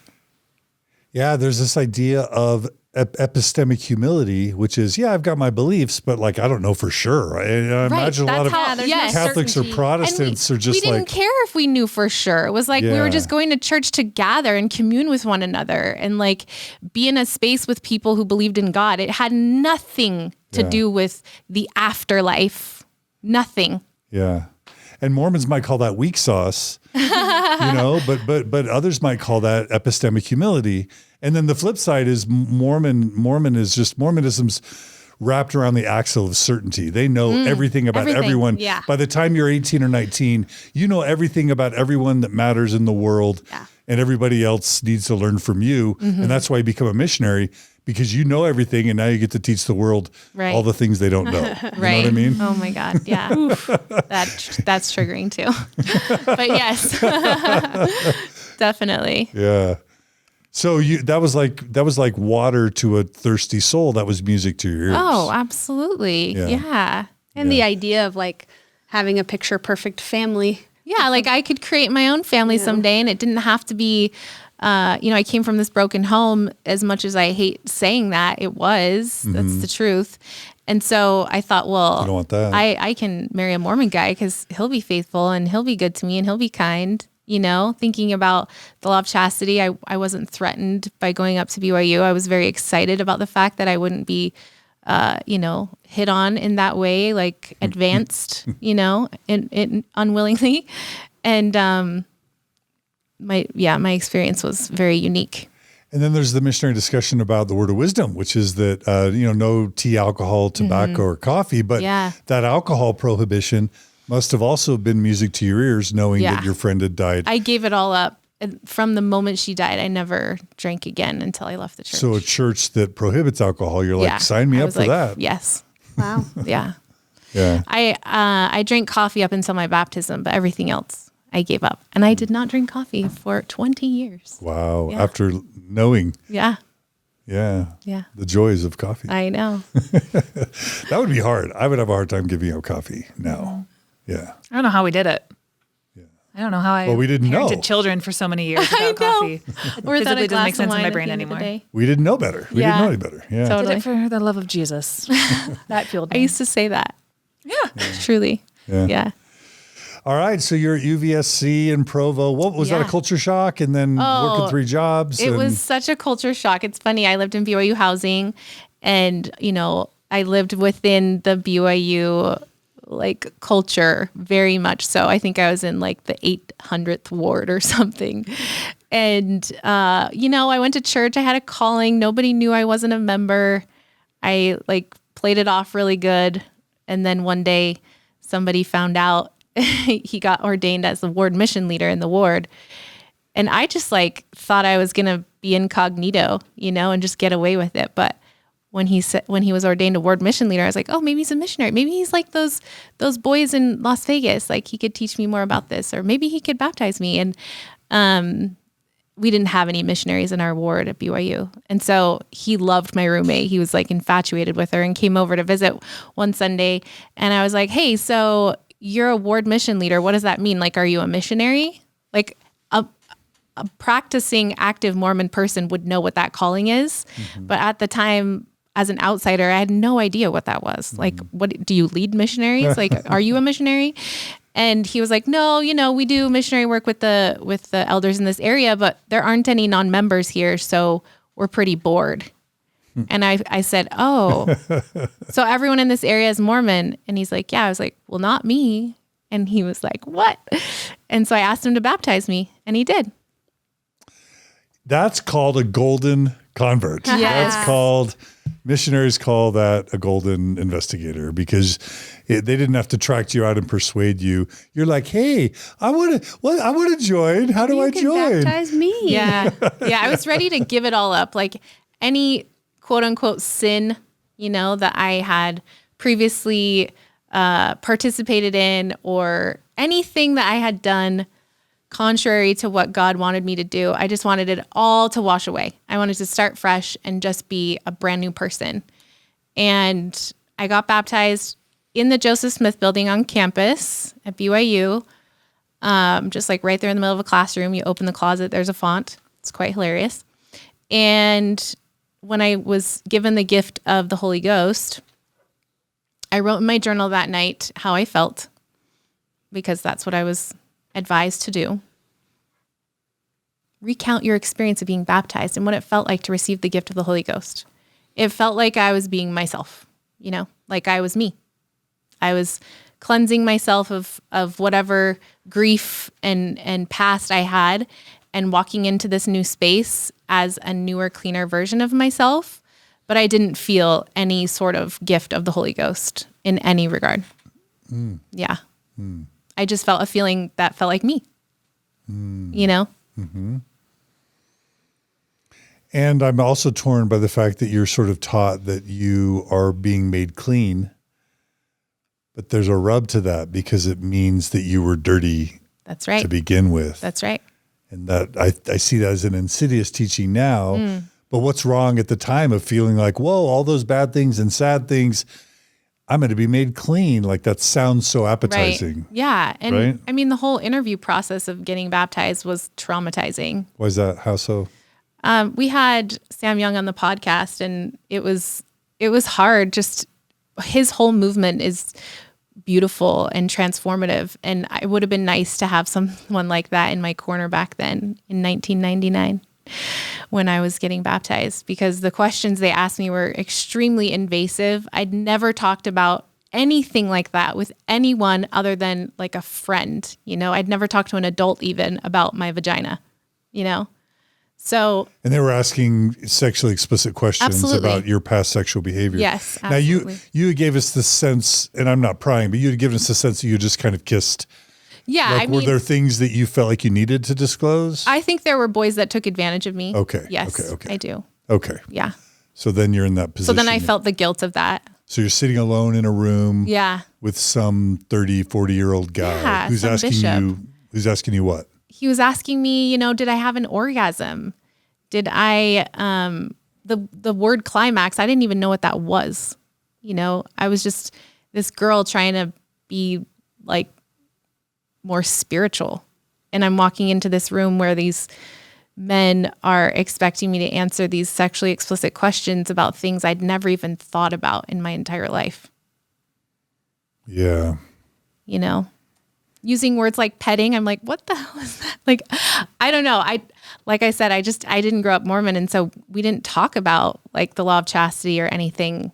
I just went with what my body felt was appropriate at the time. And my mom, she taught me safety and not abstinence. I mean, I was a virgin when I got married, but I still like had messed around for sure. Sure. Yeah.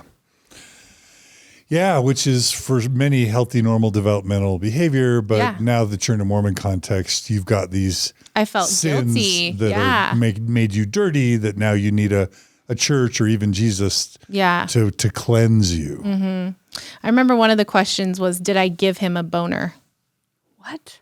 through his pants? Like we were standing and dancing, and this bishop asked me if I gave him a boner. Every girl gives every guy a boner when they're in high school. And asking me like Unless they're how gay. Unless they're gay. because again, I had just been voted most likely to be out of dress code. So I'm coming to Provo with those clothes, right? And the ward is like a little flabbergasted. But I think he brought that up to me because I was like drawing attention. You know what I mean? Just by who I was. They assumed she was promiscuous. Right. Yeah. So, Yeah, because if you show your shoulders or your Right. legs, Yeah. you in Mormonism, God forbid. Yeah. you're what, Kara? You are on the first ticket to Whoretown. That's right. And not to mention, that's such a funny question. Funny is not even a good enough description because you're trying to like confess of your sins. And I love that we're like actually narrowing down of like, what sin is giving somebody else the like ability to achieve a boner? Like, what does that have to do with you? I was like, do I need to confess that he pitched a tent? Really? That's up to me? Like, Because we're dancing. because we're dancing? I don't know. That's on you. That's on you. That Yeah. would be on him. I would and, say, natural are- bodily reactions. Or whoever created our bodies. Have you ever gotten a boner interviewing Yeah, a exactly. freaking minor? 18-year-old girl. Exactly. That's the the question. pervert? That's who needs repenting. Stand Yeah. up right now in your trousers. Let me. Oh, I mean, we're laughing, but But it's, Yeah. I think there are a lot of trauma. people that feel Oh. like these bishops, plenty of bishops that probably don't, but there's got to be some that are aroused by having an 18-year-old young woman talking to them about sexually explicit things. We know it happens because we know Yes. there are Mormon bishops that have sexually abused, Right. young and older women or boys, Yeah. in that process. It happens. Yeah. It may not be common, but it absolutely happens. Truly happen. slippery slope, I would say. Yeah. Like, did you like it? Would you like me to show you what that looks like? Just like It's a position of power. Yeah, it's abuse of it's power. undue They, just- influence, they know that they are a bishop and they can. Nobody's going to believe somebody else. Well, they're It's in Joseph Smith's church, who was the originator of grooming young women. So. Yeah. And that was Makes a lot of sense. That's in the scriptures. Yeah. Sam Young came to my home this weekend and I got to hang out with That's them. so just awesome. a We adore huge him. shout out. Yeah. What up, Huge Sam? shout out to Sam Young and the Protect Children movement. I Yes. told Sam, I've never seen one individual in such a short time make such explicit policy change within the church because of those Yeah. efforts. And even though the church has a billion years to go in this Yeah. regard, at least the conversation about parents having the option of accompanying their children into these interviews, at least that's now codified and on the table, even though I'm sure most parents don't take advantage of it. Yeah. At least it's on the table. Thank you, Sam Young, and all the people that supported you. Yeah. Anyway, I'm sorry. Great work. Yeah. He's Amen. episode 1, season 2 of Oh, Peace Out podcast. that's great. Yeah. Yeah. Anyway, the culture of BYU was extremely like new to me. Ward prayer, every opportunity they had to get together and be spiritual, like they took that. They made it happen. And I think our ward had like 100% home teaching and visiting teaching. Like we always were just like connected, And I, during that time, was ready to get out. Like I applied for a study abroad program in Italy and I just left. And it was the best thing I ever did for myself to like be alone and explore and walk the lands of my ancestors and like the apostles, and Rome and Florence and stuff. And that's what led me to go on a mission, just being there in Italy and experiencing the joy of being somewhere outside of my life. Like it was a really beautiful escape. To go study abroad for a year and not fall in love with an Italian man, that should have been my first clue. Like I didn't date a single person, not kiss a single person. No, Wow. yeah. Yeah. And I was with them all the time, my classmates. Oh, wow. Yeah, I went to like a full Italian immersion school. So, yeah. Okay, so you decide to go on a mission. And is that Yeah. before the age change and the big... Yeah. Okay, Yeah, I was so, 21. Wow. Yeah. So That's kind of hardcore too. yeah, I mean, For back then, for a woman 21 to decide to go on a mission. yeah, I actually became endowed pretty young because I received my endowment in the temple young because my patriarchal blessing freshman or sophomore year at BYU, my patriarchal blessing said I was a descendant from the tribe of Levi.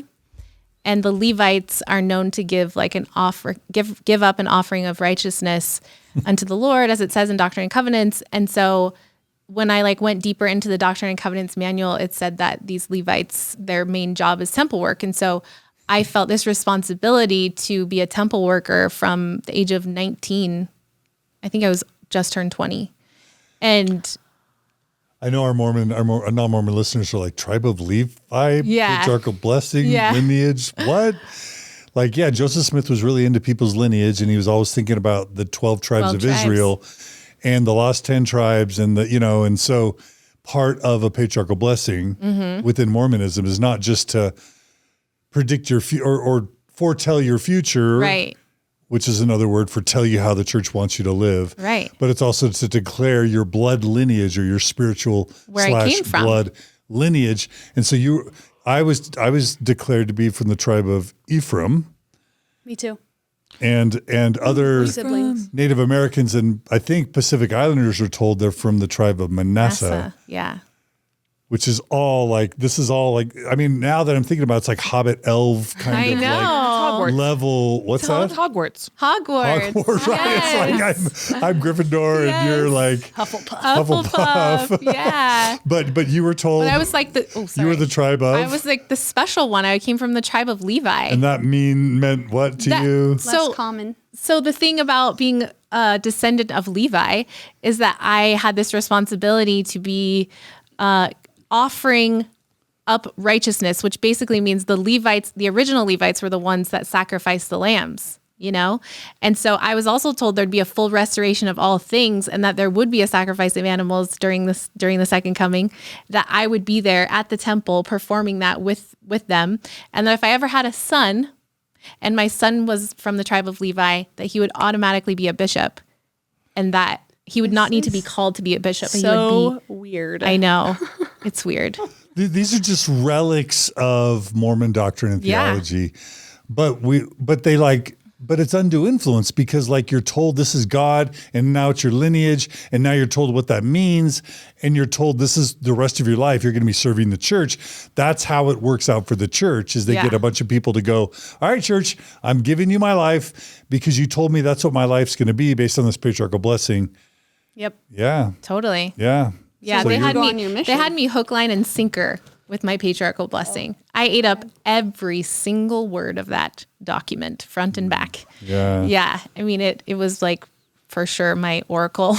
It sounds like you in high school you were living life too fast, and then you convert to the church, and then you slow it way down because there's nothing like living in a temple that is Yeah. just boring and Right? monotonous Yeah. and repetitive. Yeah. But if You you've dialed seen it way back. But if you've had a friend die and you've seen what life in the fast lane can be Oh my like, God, yeah. you want to slow it down. Totally. Yeah. Yes. And I had told myself that when she passed away, like she doesn't get to have these experiences, so I'm going to do it for her. Like I'm going to live my life to the fullest and enjoy and like be present. But yeah, so what year was your first year at BYU? 2004. So it was after. So your after my mission. So I went on my mission to Rome, Italy, and it's a like very extreme special time of my life. Like I don't have anything bad to say about my mission. It was more than amazing. Like I loved being in Italy. I loved being with my people. I didn't have to tell them how to pronounce my name. Everybody got it. I served in my same ward that I lived in, branch actually. I served in my same branch that I lived in when I was a student in Florence, so they all knew me anyways. Wow. And I was there Florence for is 8 where months. Michelangelo or Leonardo da Vinci, David, like Oh, that's, yes. I've been to Florence. Yeah. Yes. My cousin is currently the mayor of Florence. Which is pretty hilarious that they say like, oh, we're inspired by the Lord to send these people to these certain places, but it's obvious that you were sent there because That's where you're from. you're That's where from I'm and you from. studied abroad there. It's Yeah. like she's a convert, so we better keep her comfortable and happy, you know? Yeah. I absolutely loved my mission president. I didn't have a male father figure, especially like male spiritual father figure, like in my entire life. And so he became that for me. And we were very close, and I love him and admire him. And we went back to the Rome temple dedication together a couple years ago. And I find that my mission gave me a lot of my gifts that I have now. The things that I've leaned into that I'm really good at, I think came from serving an LDS mission. Yeah. It's so complex. Yeah. Like a part of me part of my brain is like, oh, father figure, righteous priesthood holder, caring about you, looking after you, making you feel good about yourself, maybe even healing childhood wounds. Oh, yeah. And helping you feel good about yourself again. What's wrong with that, right? Yeah. Nothing. Nothing's binary though. That's why like the church's idea of binary thinking is just not realistic. Yeah. Nothing is black and white. There's Yeah. good and bad everywhere. You Yeah. know? And we all put meaning on it. And I can appreciate about my mission that I, coming from a Catholic background, because I did serve in Rome and Vatican City as well, but I can appreciate that I believe that I never could say the words that this was the only true church. I think that I always felt nuanced in that way. Like there were a lot of things I finally eventually gave into, but that particular thing, like being in Italy and serving people and like knocking on their door and eating lunch with 100 different people a week, and I literally got fat for God. Like it was crazy. But like I loved every minute of it, and I wouldn't take it back. The only thing that's hard to think about is the fact that I thought I had something that they didn't, and that somehow I was better off than they were, and that I would give them this gift that would change their life forever. So if you take that part out of it, it was magical. Yeah. So. And did you find yourself piling on to the Catholics as the great and abominable church because it's right there in the Book of Mormon? Or did you find yourself defending the Catholics and telling missionaries to back off? Oh, good question. Very good question. I think I was able to come to terms with that relationship because Pope John Paul, who was the Pope when I was there, had a really healthy relationship with President Hinckley. And so there was this unwritten law of love that the sister missionaries could be on Vatican Square and be fine. Like we didn't get kicked off. Obviously after Pope John Paul died, like things changed, but I was in like the priest quarters. I baptized a nun. Like I definitely was sharing. You baptized a nun? I did. Yeah. What? I Can we know. make that the headline on YouTube? Lesbian Mormon story and also baptize a nun in Provo. Yeah. So, Didn't that get her in trouble? well, I mean, she had to move back home. She couldn't like live the law of consecration at the Vatican anymore, obviously. So, you know, nuns, they like give up everything. Where did you get access to even like? Yeah. So it's Chat funny. with her. People don't realize like when you're in Rome, especially where I was living, that's all we were around, like on buses, at the grocery store, priests and nuns, because they go there. There's like a seminary, you know, a gigantic center for all religious learning for the Catholics. It's like right there, you know, it's the epicenter. And so, yeah, I was around them all the time. In fact, the guy that wrote the Italian hymns is a former priest. He was in my ward, in my Rome ward. Fascinating. I know.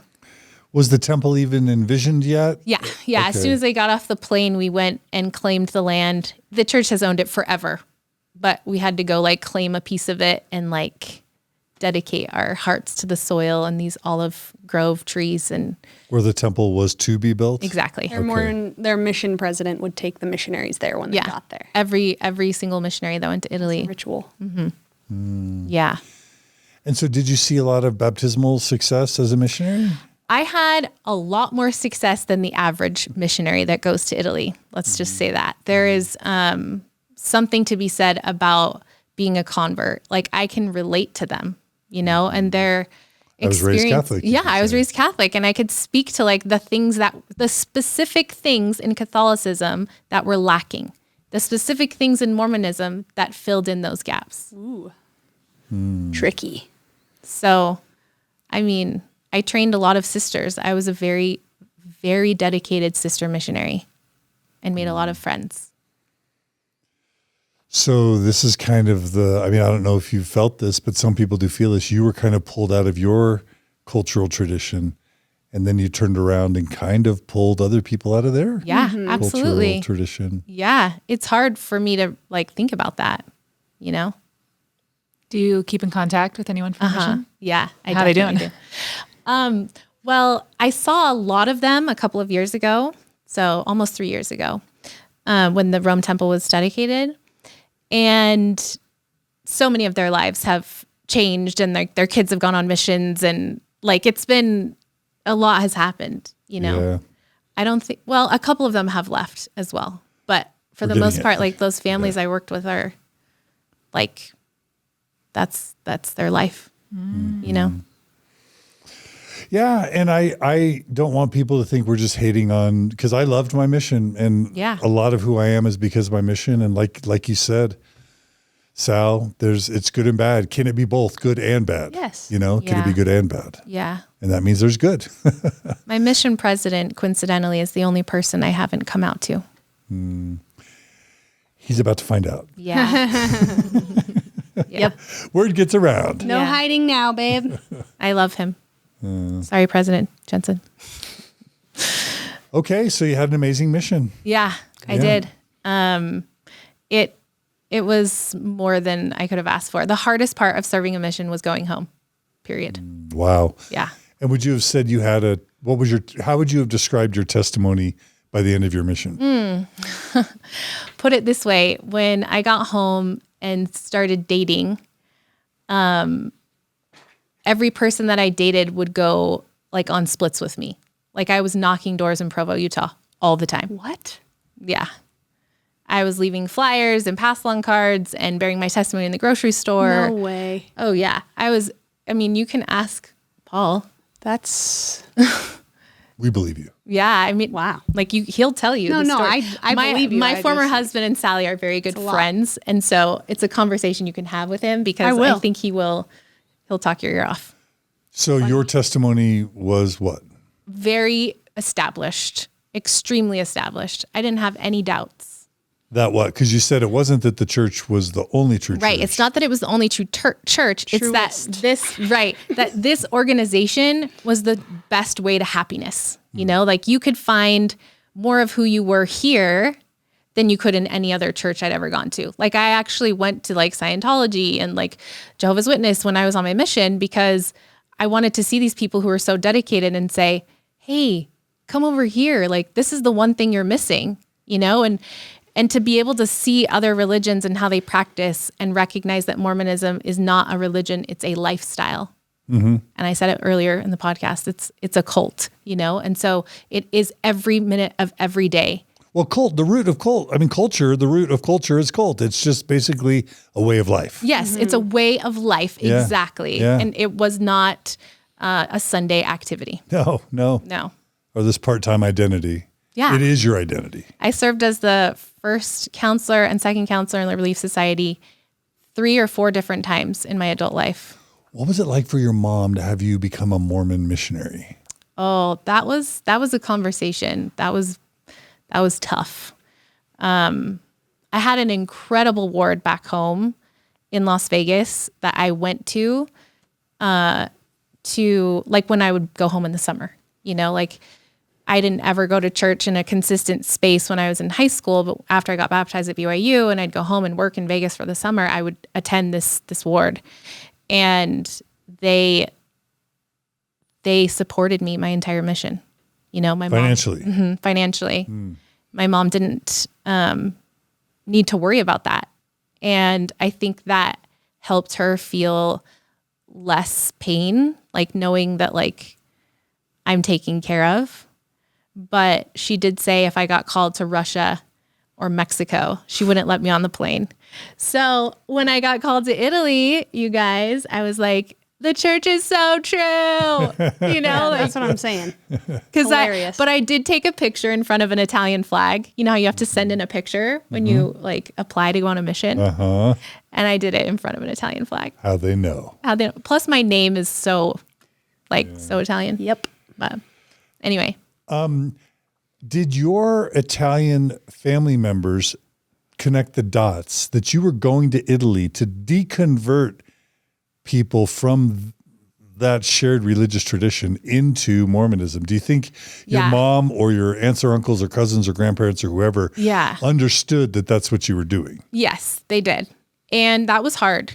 My mission president was so kind and so loving that now missionaries can call home all the time, but back then you could only call your family for Mother's Day and Christmas. And he encouraged me to call home often, you know, to connect with my grandmother and to connect with my mom and to like reach out to them and let them know I'm safe, because what normal person wouldn't be able to talk to their family for that long? Like it doesn't make any sense at all. Yeah. So coming from someone outside of the church, inside of the church, it was a cultural thing. Everybody knew, like, get together on Mother's Day and Christmas, missionaries are going to call. But for my family, that would be ludicrous to not be able to talk to me the entire year. So you got exceptions. So I got exceptions, yeah. And so they were accepting of that. And honestly, like, I wasn't saying to them, like, my purpose in being on a mission is to take people out of Catholicism. No, I didn't say that until my homecoming talk. They didn't really know any of that until my homecoming talk. So on my mission, they just thought I was serving, like doing service, teaching English, and bringing people to Jesus, bringing people love and Jesus. Yeah. Yes. Yeah. Okay. I think my mom actually gained a lot of respect for me for giving up my life to like go and dedicate myself to God, you know? Yeah, because you hear about, and I don't know what it's like to go to college as not a Mormon somewhere outside of Utah, but, you know, there's the whole Girls Gone Wild kind of like spring break party, you know, sorority and fraternity kind of lifestyle. Yeah. You know, that's what a parent might have their kids choose. But in your case, for your mom, her daughter's choosing to go serve people and to be selfless for 2 years, a year and a half. But like, I mean, she would say that to everyone. Yeah, you know, I'm so proud of my daughter. Yeah. She's sacrificing. Yeah. Especially when she would meet Mormon people like at work. Yeah. They would be like, oh my gosh. So she secretly invited my grandparents to my homecoming talk. And they had never seen me in that space before, like at a podium with 1,000 people in the audience. And I'm like recounting my experience in Italy for the last while. And then I spend the last couple minutes bearing my testimony in Italian, and my grandparents are just bawling their eyes out, you know? Like, they don't understand that this is not, like, at the core of that experience for them. I think they were just really proud to see me up there speaking Italian and talking about my experience there in service, and not so much about the specifics. You know, my grandpa, when I got off the stage, he was just like, I didn't know you could do this. This is marvelous. You know, he was just like so impressed that I could like speak so confidently in front of all these people and not sweat about it, you know? Yeah. Yeah. There's so much good there. Yeah. Okay. So, I mean, like, there's part of me that's kind of thinking, wow, you know, Mormonism has just been this huge blessing to you. You know, you had got a father figure, you got all this confidence, you got to return to your homeland, you became a person who is selfless and who is serving others. You found meaning and purpose and a sense of security after a friend had died. Mm-hmm. Mormonism for years, up till after your mission, was this huge, incredible, positive blessing in your life. Absolutely. Or you wouldn't have chosen it. Yeah, for sure. Yeah. Yeah, it was a safe space. And I wanted that certainty, and I got it. I got exactly what I wanted. Yeah. So what happens next? What happens next? Interesting.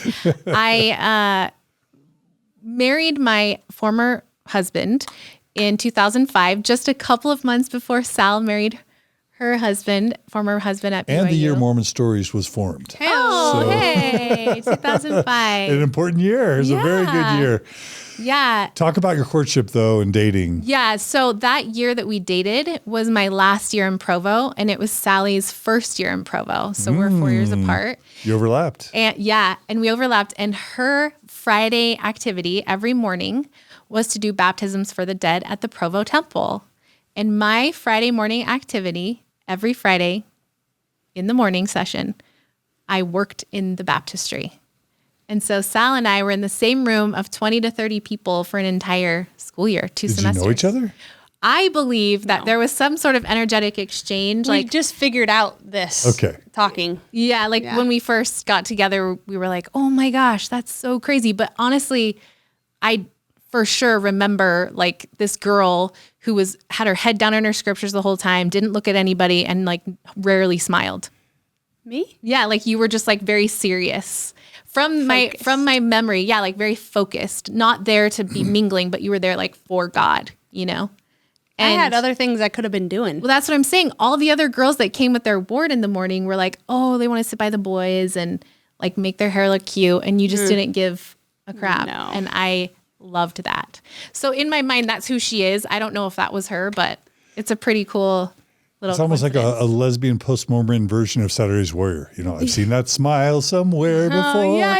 I've heard that voice so before. cute. Oh my It seems gosh. we- What? I mean, it's a so small, sad, though. it's a small baptistry. Yeah, it's and, super small. Like for sure, we saw each other. The best We part couldn't for have me avoided is each if other. I like close my eyes and try to time travel, I picture myself while she's exiting the baptismal font, wet, drenched in soaking wet with a white little outfit and her pre-baby boobs, which she always talks about, and my towel. I'm just like giving her a towel and she's soaking wet.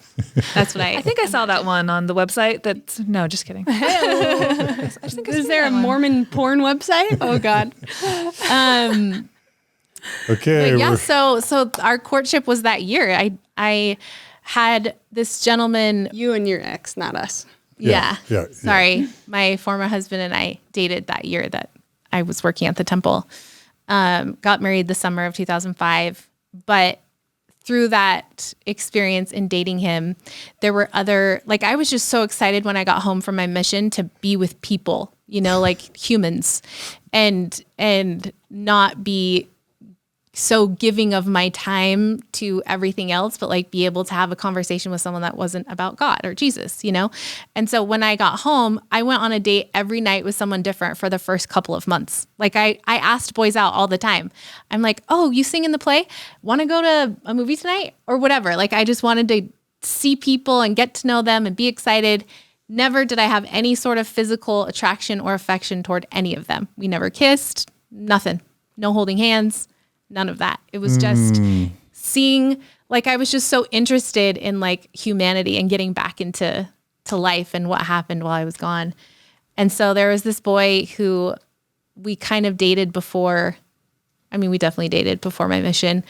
And he asked me before I left what I would think or what I would do if he got married while I was gone. And I was like, well, like, I'll find somebody else. Like I wasn't head over heels, like in love, obviously, because I would have been really sad if he was taken off the market. But when I got home, he said he didn't date anybody and he was waiting, you know, like he's like, no one was good enough. And now you're home and we can date. And it was just maybe 1 or 2 dates before I think he and I both realized like, this is not healthy. Like you haven't been out with anybody. I haven't been out with anybody. We're super young. Like, let's go explore and then come back and talk about it and figure out like if we have a connection.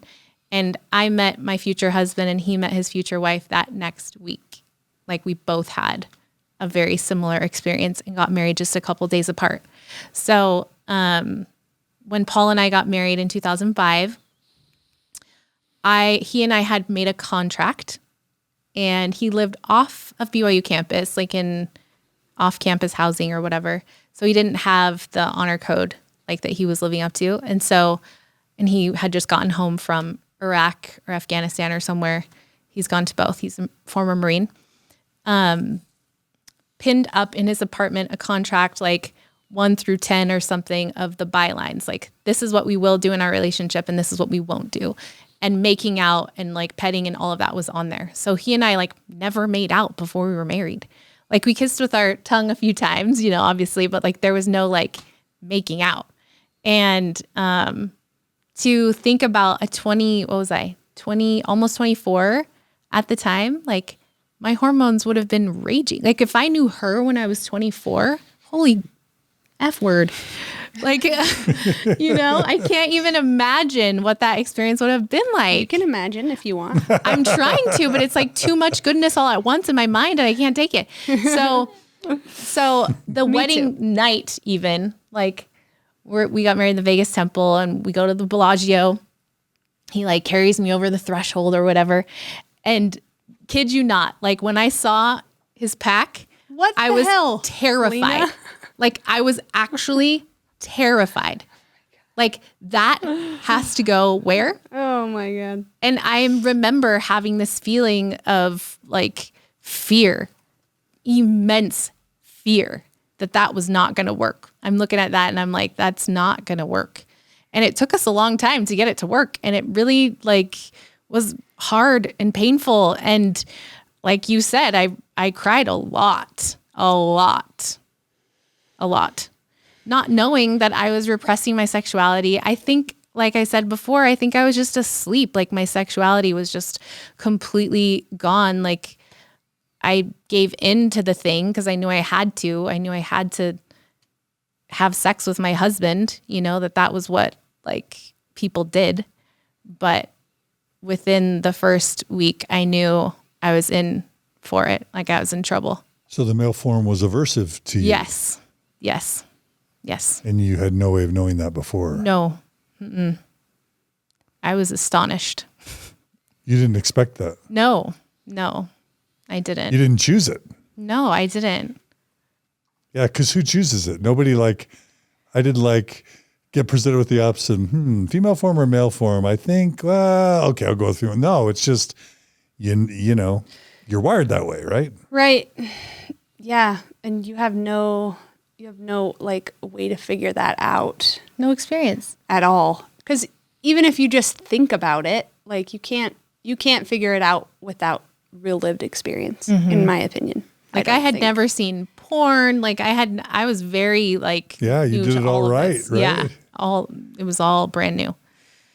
And I'm also, and tell me if I'm just projecting or if I'm totally got this wrong, but another area where the gender binary misleads us is that if someone would look at your appearance, they would not stereotype you as stereotypically lesbian, which is a dumb thing to begin with, but that's how we think. Yeah, right. Yeah. And so you wouldn't have even thought about that as a possibility for yourself because you would see someone like Ellen or whoever, I don't know who, what are public celebrities I used that to are say like PE teachers and police officers. Yeah. That's it. You would see them and you would say, well, that's not me. Not me. I didn't identify. It wouldn't have even occurred to you that this might be your orientation. Not at all. Not in the least. Because you are stereotypically feminine in your gender presentation. Correct. Yeah. Right? And that's not stereotypically feminine gender presenting individuals are attracted to men, right? Right. And if we're not, something's going on. Right? Yeah. Yeah. So this is where the gender binary does us a disservice. Yeah. Again. Yeah. Right? For sure. Because it didn't give you a chance to even consider that as a possibility for yourself because you didn't present as butch. Correct. Or more masculine or whatever that means, right? Correct. Yeah. I had moments in my youth where I sat in bed late at night questioning my sexuality, just kind of like in passing, you know, the thought would cross my mind, like, am I gay? And then my body would be like, no, you're not gay. Of course you're not gay. And then I'd go, phew, you know, and I had these conversations over the years. Yeah, and what I realized, which is so insanely ironic, is that people who ask themselves that question, especially over and over again, like, you're gay. You know, like if you have to keep going back to that space and wondering. Yeah, you're probably not totally straight. You're probably Never gay. once did I ask myself that question ever in my life. Yeah. Growing up. I'm not trying to like be super hetero. But I'm just saying I never did. Yeah, it proves the point for sure. I had dreams about like unsolicited, like I had dreams that I had a girlfriend in high school. but I didn't give any thought to it. Like I would wake up and I'd be like, oh, I don't like that. That makes me uncomfortable. Geez, why did I have to have that dream? And then I'd try to forget about it. And I was dreaming about Ginger and Marianne on Gilligan's Island. That's all that. Hey, that's funny. Okay. So that must have been an awful week. And then what does that set you up for? And how's your husband responding to that? And then how does that set up your marriage? Yeah, my former husband had been divorced. He got married really fast in the military, and then his wife left him when he was deployed, which is horrific and terrible that happened to him. And so he wasn't new to the whole sex game. Like he knew what he was doing. And so I think that instead of bringing it up with me and making me feel bad about it, we just avoided it. And this is something that her and I have deconstructed together, that her and her former husband had this communicative relationship about their sex life, like constant over the years, like it's not working. What should we do? Oh, it's, and for my former husband and I, it just was not that. We just Pretended. Ignored it. Yeah. And we were best friends. Like we got along so well. Those first 5 years we didn't have kids. Like we just traveled and were silly and stupid together. And there was nothing like I didn't like about him. He was fun and hilarious and smart. And why would I not want to hang out with him?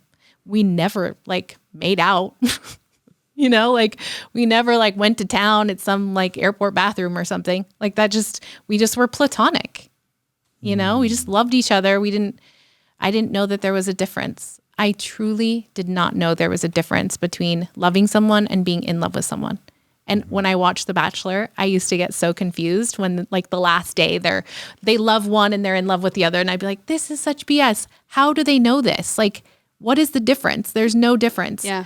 Until I experienced it for the first time. And then it was like, oh my gosh, this is what it's been. This is what I've been missing my whole life. Yeah. So usually a marriage settles into a certain frequency of sexual activity once a week or twice a week. Yeah. Or, for sometimes it's every day. It just. Sure. And then sometimes it's once a month or, Yeah. So how did it work out for you guys? Yeah. I would say in the beginning it tapered off. In the last year, I think it was last couple years, once a year. Once a year? Yeah. And in those early years? Yeah. A few times a month. Okay. Yeah. So you would figure out a way to grin and bear it for. That's exactly how I describe it. I'm sorry, I didn't mean to put words in your mouth. No, that's exactly how it feels. Yes. But you had more respect for yourself than I think I did because I was raised Mormon. You're like, I don't like it, so I'm not going to do it very much. Mm-hmm. You would tell him that, or no, just to herself. Yeah, I think he and I just had this unspoken agreement that we were fine without it. My mom used to send me lingerie because she was so worried about our relationship. Are you guys having sex? I'm like, Mom, we're fine. I thought I was so righteous. I would say, relationships are not all about physical affection. He and I trust each other. There's nothing that's going to happen. We're fine. But because she, from this outside perspective, outside of Mormonism, didn't have that spiritual foundation of being equally yoked, that somehow she wouldn't get that concept. So I thought my inconsistency and lack of sexuality was just me being righteous. And honestly, I think you guys valued different things because you both came from broken homes. Yeah. And so you're like, we get along, we're solid, there's no problems here. And we don't want to get divorced. We don't want to mess this up. Yeah. Because we're going to have a solid, stable home for our family. Yeah. And so that was very low on the values for them. Because he comes from a broken home too.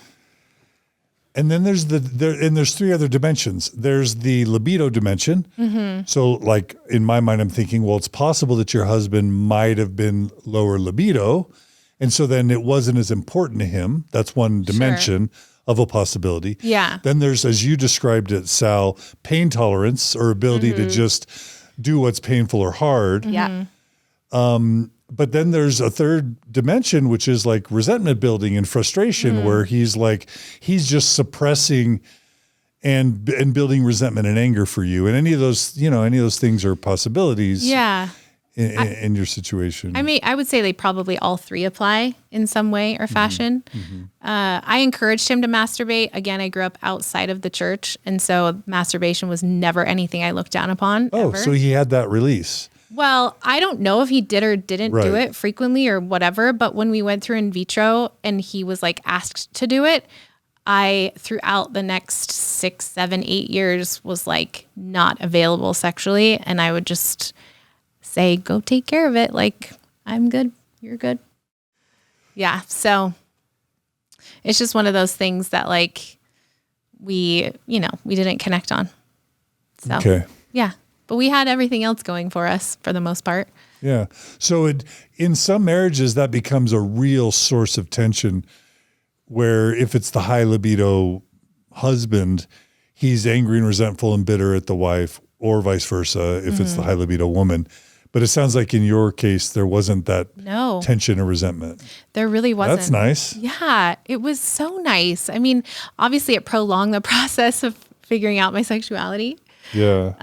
But I wouldn't take a single day away from how long it took to get to Sal. Like this experience and the remainder of my life, season 2, chapter 2, 2.0, it's all worth it to be here, you know?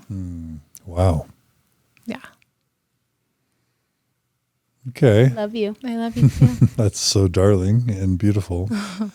Okay. So what else do you want to say about your marriage and child rearing and? Yeah, I had 4 children in 4 years. Oh my goodness. It was a circus. But in vitro? So the first 3 were in vitro and the last one was a surprise. So Was that expensive? we sold our house in South Jordan and moved into a little place to afford everything in Murray.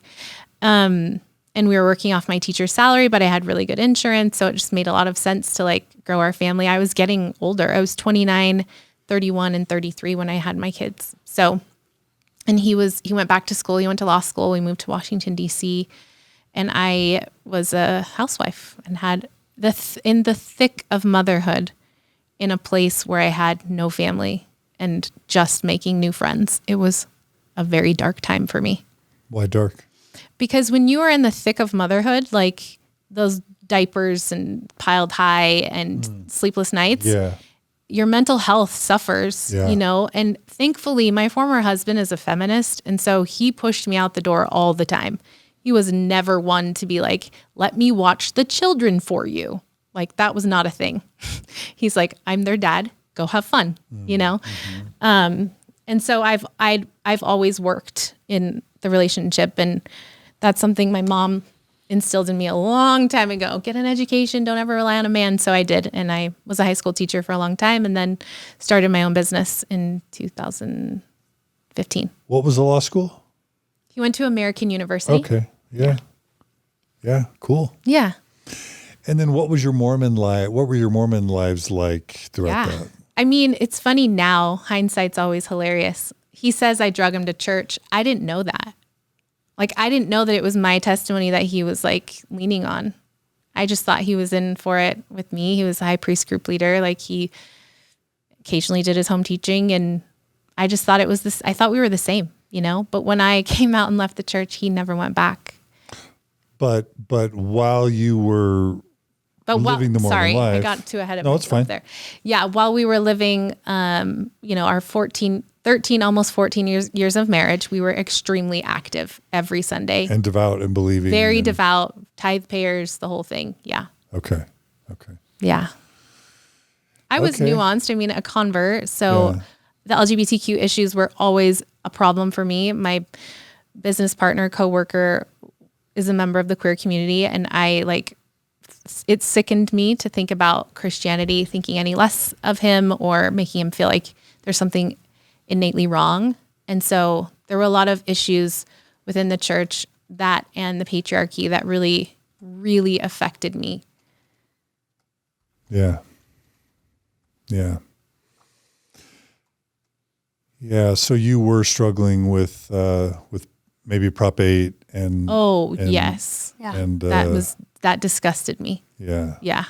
I think that was the beginning probably of like some cracks for you. Yeah, the cracks. Yeah. For sure.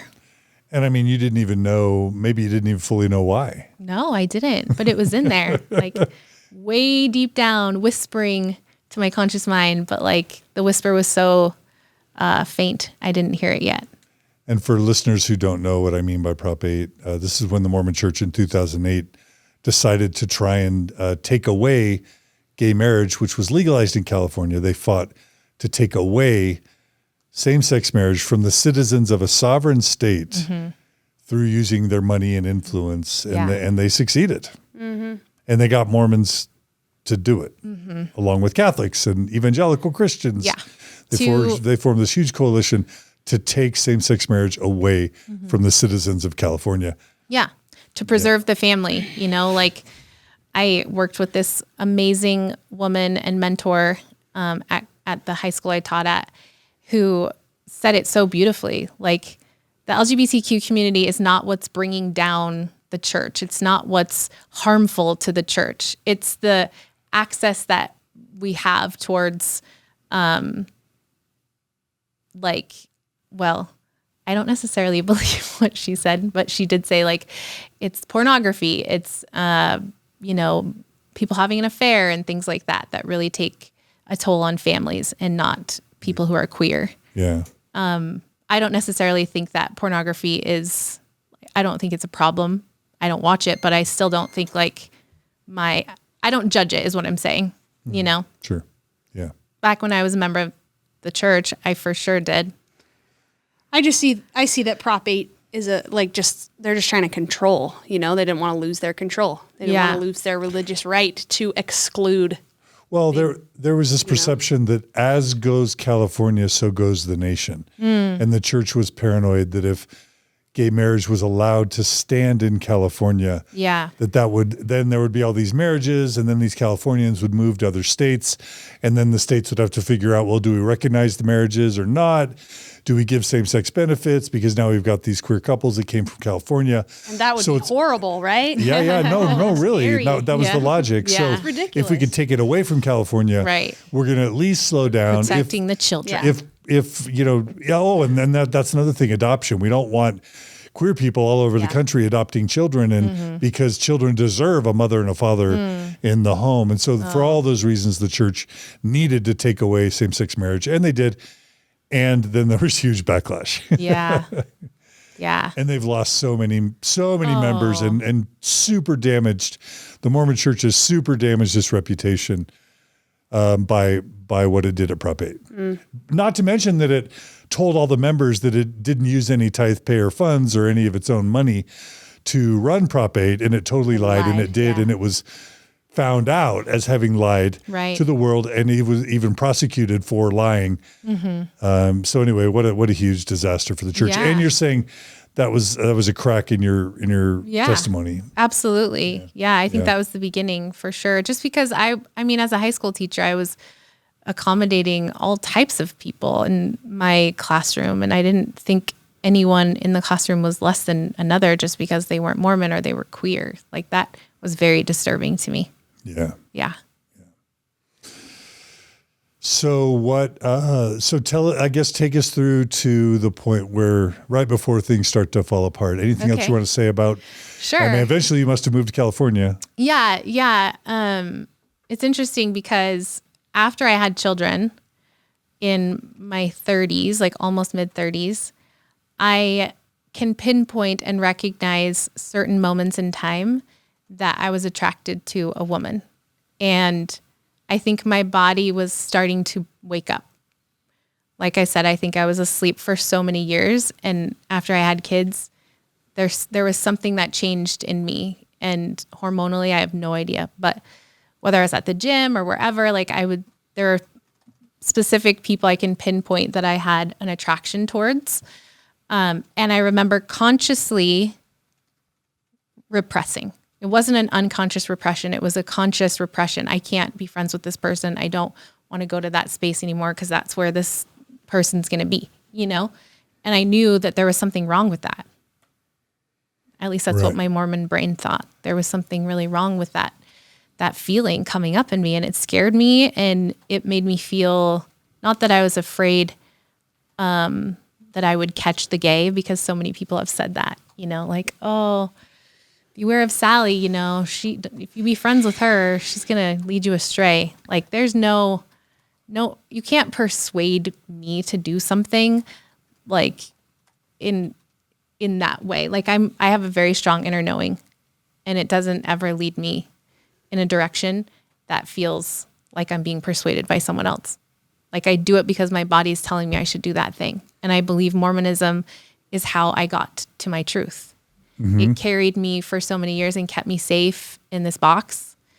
And then once I graduated from those experiences and I didn't need the church to like define anything or give me security, and I was secure like in myself, then I left, It was much easier to figure out my sexuality when my testimony started to break down.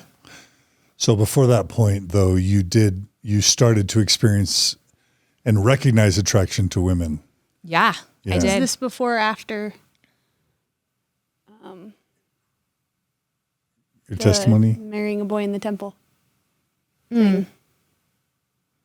And that's not, I'm not, Yeah. you can say or not say. I'm just. Yeah. Well, yeah, one of our sons was like very curious about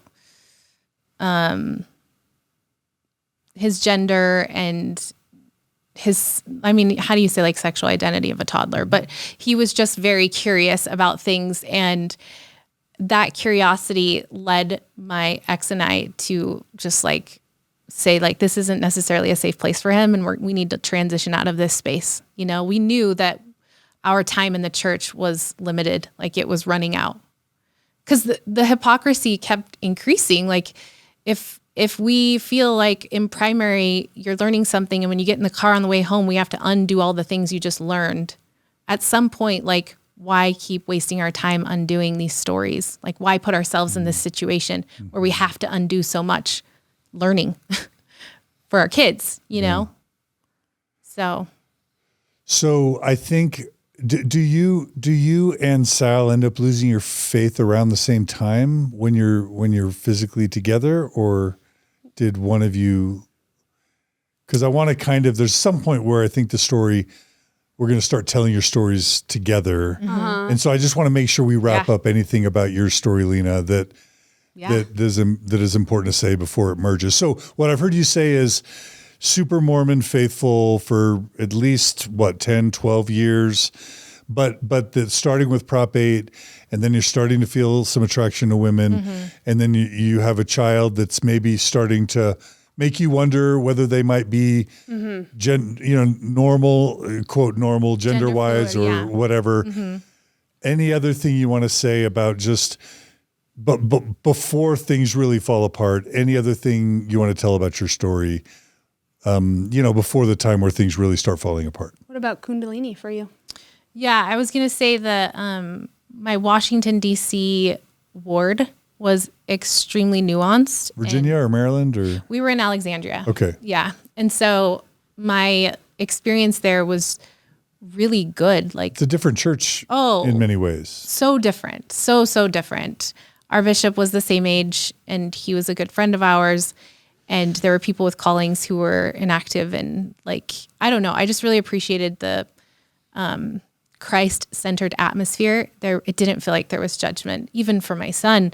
And so that's what was hard, was like, why would we leave this community that is so accepting and loving of him, But that changed going to California. But my initial reaction when I started to feel this crack in the veneer was like, I need to find my own truth. I need to go inside and feel more of who I am and the completeness of me outside of the church before the religious conditioning. And so I signed up for women's retreats in the DC area. I started practicing Kundalini yoga and all different forms of meditation. And it was not long for me to realize that there was vast knowledge that existed here that was so much greater than religion that was keeping me inside of a box and making me feel small and taking ownership of my gifts and my intuition. And I could feel this hunger. Like I wanted it back. I wanted to take my life back. Interesting. Yeah. So you start to have an awakening. Absolutely. In DC. Mm-hmm. Okay. And then what leads you to move to California? So my twins are on the autism spectrum, and they're darling and wonderful, but they're also very difficult. And I was by myself, and my family is out in California, all of my family. And so it made sense to move closer to home. And we moved in 2018, this end of summer 2018, back to California. Just less than a mile away from my childhood home. Yeah. And the weather. And the weather is beautiful. My kids, I always went back home in the summers to visit my mom, sometimes for an extended period of time with the kids. We'd just hang out in Newport or Huntington all summer. And so my twins found so much peace and comfort in the sand. I think the consistency of the waves, it's like the heartbeat of Mother Earth. It soothes their anxiety. It makes me feel like they don't have any disability at all when we're at the beach, Yeah. So I wanted them to have the ocean to heal them. And it was in California where you guys met for the first time. I'm gonna take it, not to steal the thunder. Yeah. Okay. All right. Well, I think maybe it makes sense to sort of have this be part one. So Lena, thank you so much for being willing to share your very, very vulnerable and interesting and fascinating story. Just that whole Mormon convert, Italy, Italian mission, stranger in a strange land, but positive and problematic Mormon experience is just, it's a great value add to the Mormon Stories library. Right, Kara? Mm-hmm. Yeah. Super fascinating. Yeah. Multifaceted, not black and white. Yeah. That's what we like here. Yeah. Yeah. And Sal, in your own way, that everything about your Mormon upbringing and repressing those things, I think you put a really articulate voice to so many people who are going to listen to this and feel like they went through similar things and feel very validated. Thank you. So Yes. I appreciate you. She didn't say the F word until you were how old? Oh, yeah. 31. Yeah. And never saw a rated R movie. I was a good little Mormon. Yeah. And we're not done because this is just part one. So we're going to end this now. For those of you listening or on YouTube or Facebook, wherever you consume this podcast, this is just part one. So part one is going to be kind of trying to live the Mormon life when inside you are lesbian, basically. And that's kind of what part one is. And don't go away. Come right back. If you're watching this on a live stream, for example, tomorrow, most likely we're going to be live streaming part two of this episode on YouTube. If you're listening, we will have released these simultaneously. You can just go right to part two. But part two is going to be how your marriages end and slash also, what's that? And our faith. How your faith ends and then how you find each other and then your love story. Yeah. And then what, where you are now and how that's all progressed. So that's the beautiful, inspiring part two of this story. And it's coming right up. So thank you both for sharing your amazing story with us so far. Can't wait for part two. What's that? Thank you for having us. can't have a lesbian love story without at least a kiss. Hey, Right? Good job. Okay. We'll give you as many as you want. I told them, I said, do you guys want the chairs together or separate? They're like, together. Of course. Like, okay. Can we be pretzeled on like a little sofa, a love seat? I know. It's darling. And inspiring and beautiful. And come right back for part two where we're going to just get to experience this amazing love story. So thanks to everyone for tuning in. Kara, thanks so much for being with us. It's so great to have you. Thank you. Y'all are the bomb. It's going to be another fun episode. As soon as we wrap up this one, I'm ready for the next one. And viewers and listeners, thanks for supporting Mormon Stories podcast. Thanks for your chats. Thanks for your comments. Please share this with everyone. And stay tuned for part 2 of this amazing story with Sal and Lena and a Mormon lesbian love story. See you guys all back really soon. Thanks, everybody.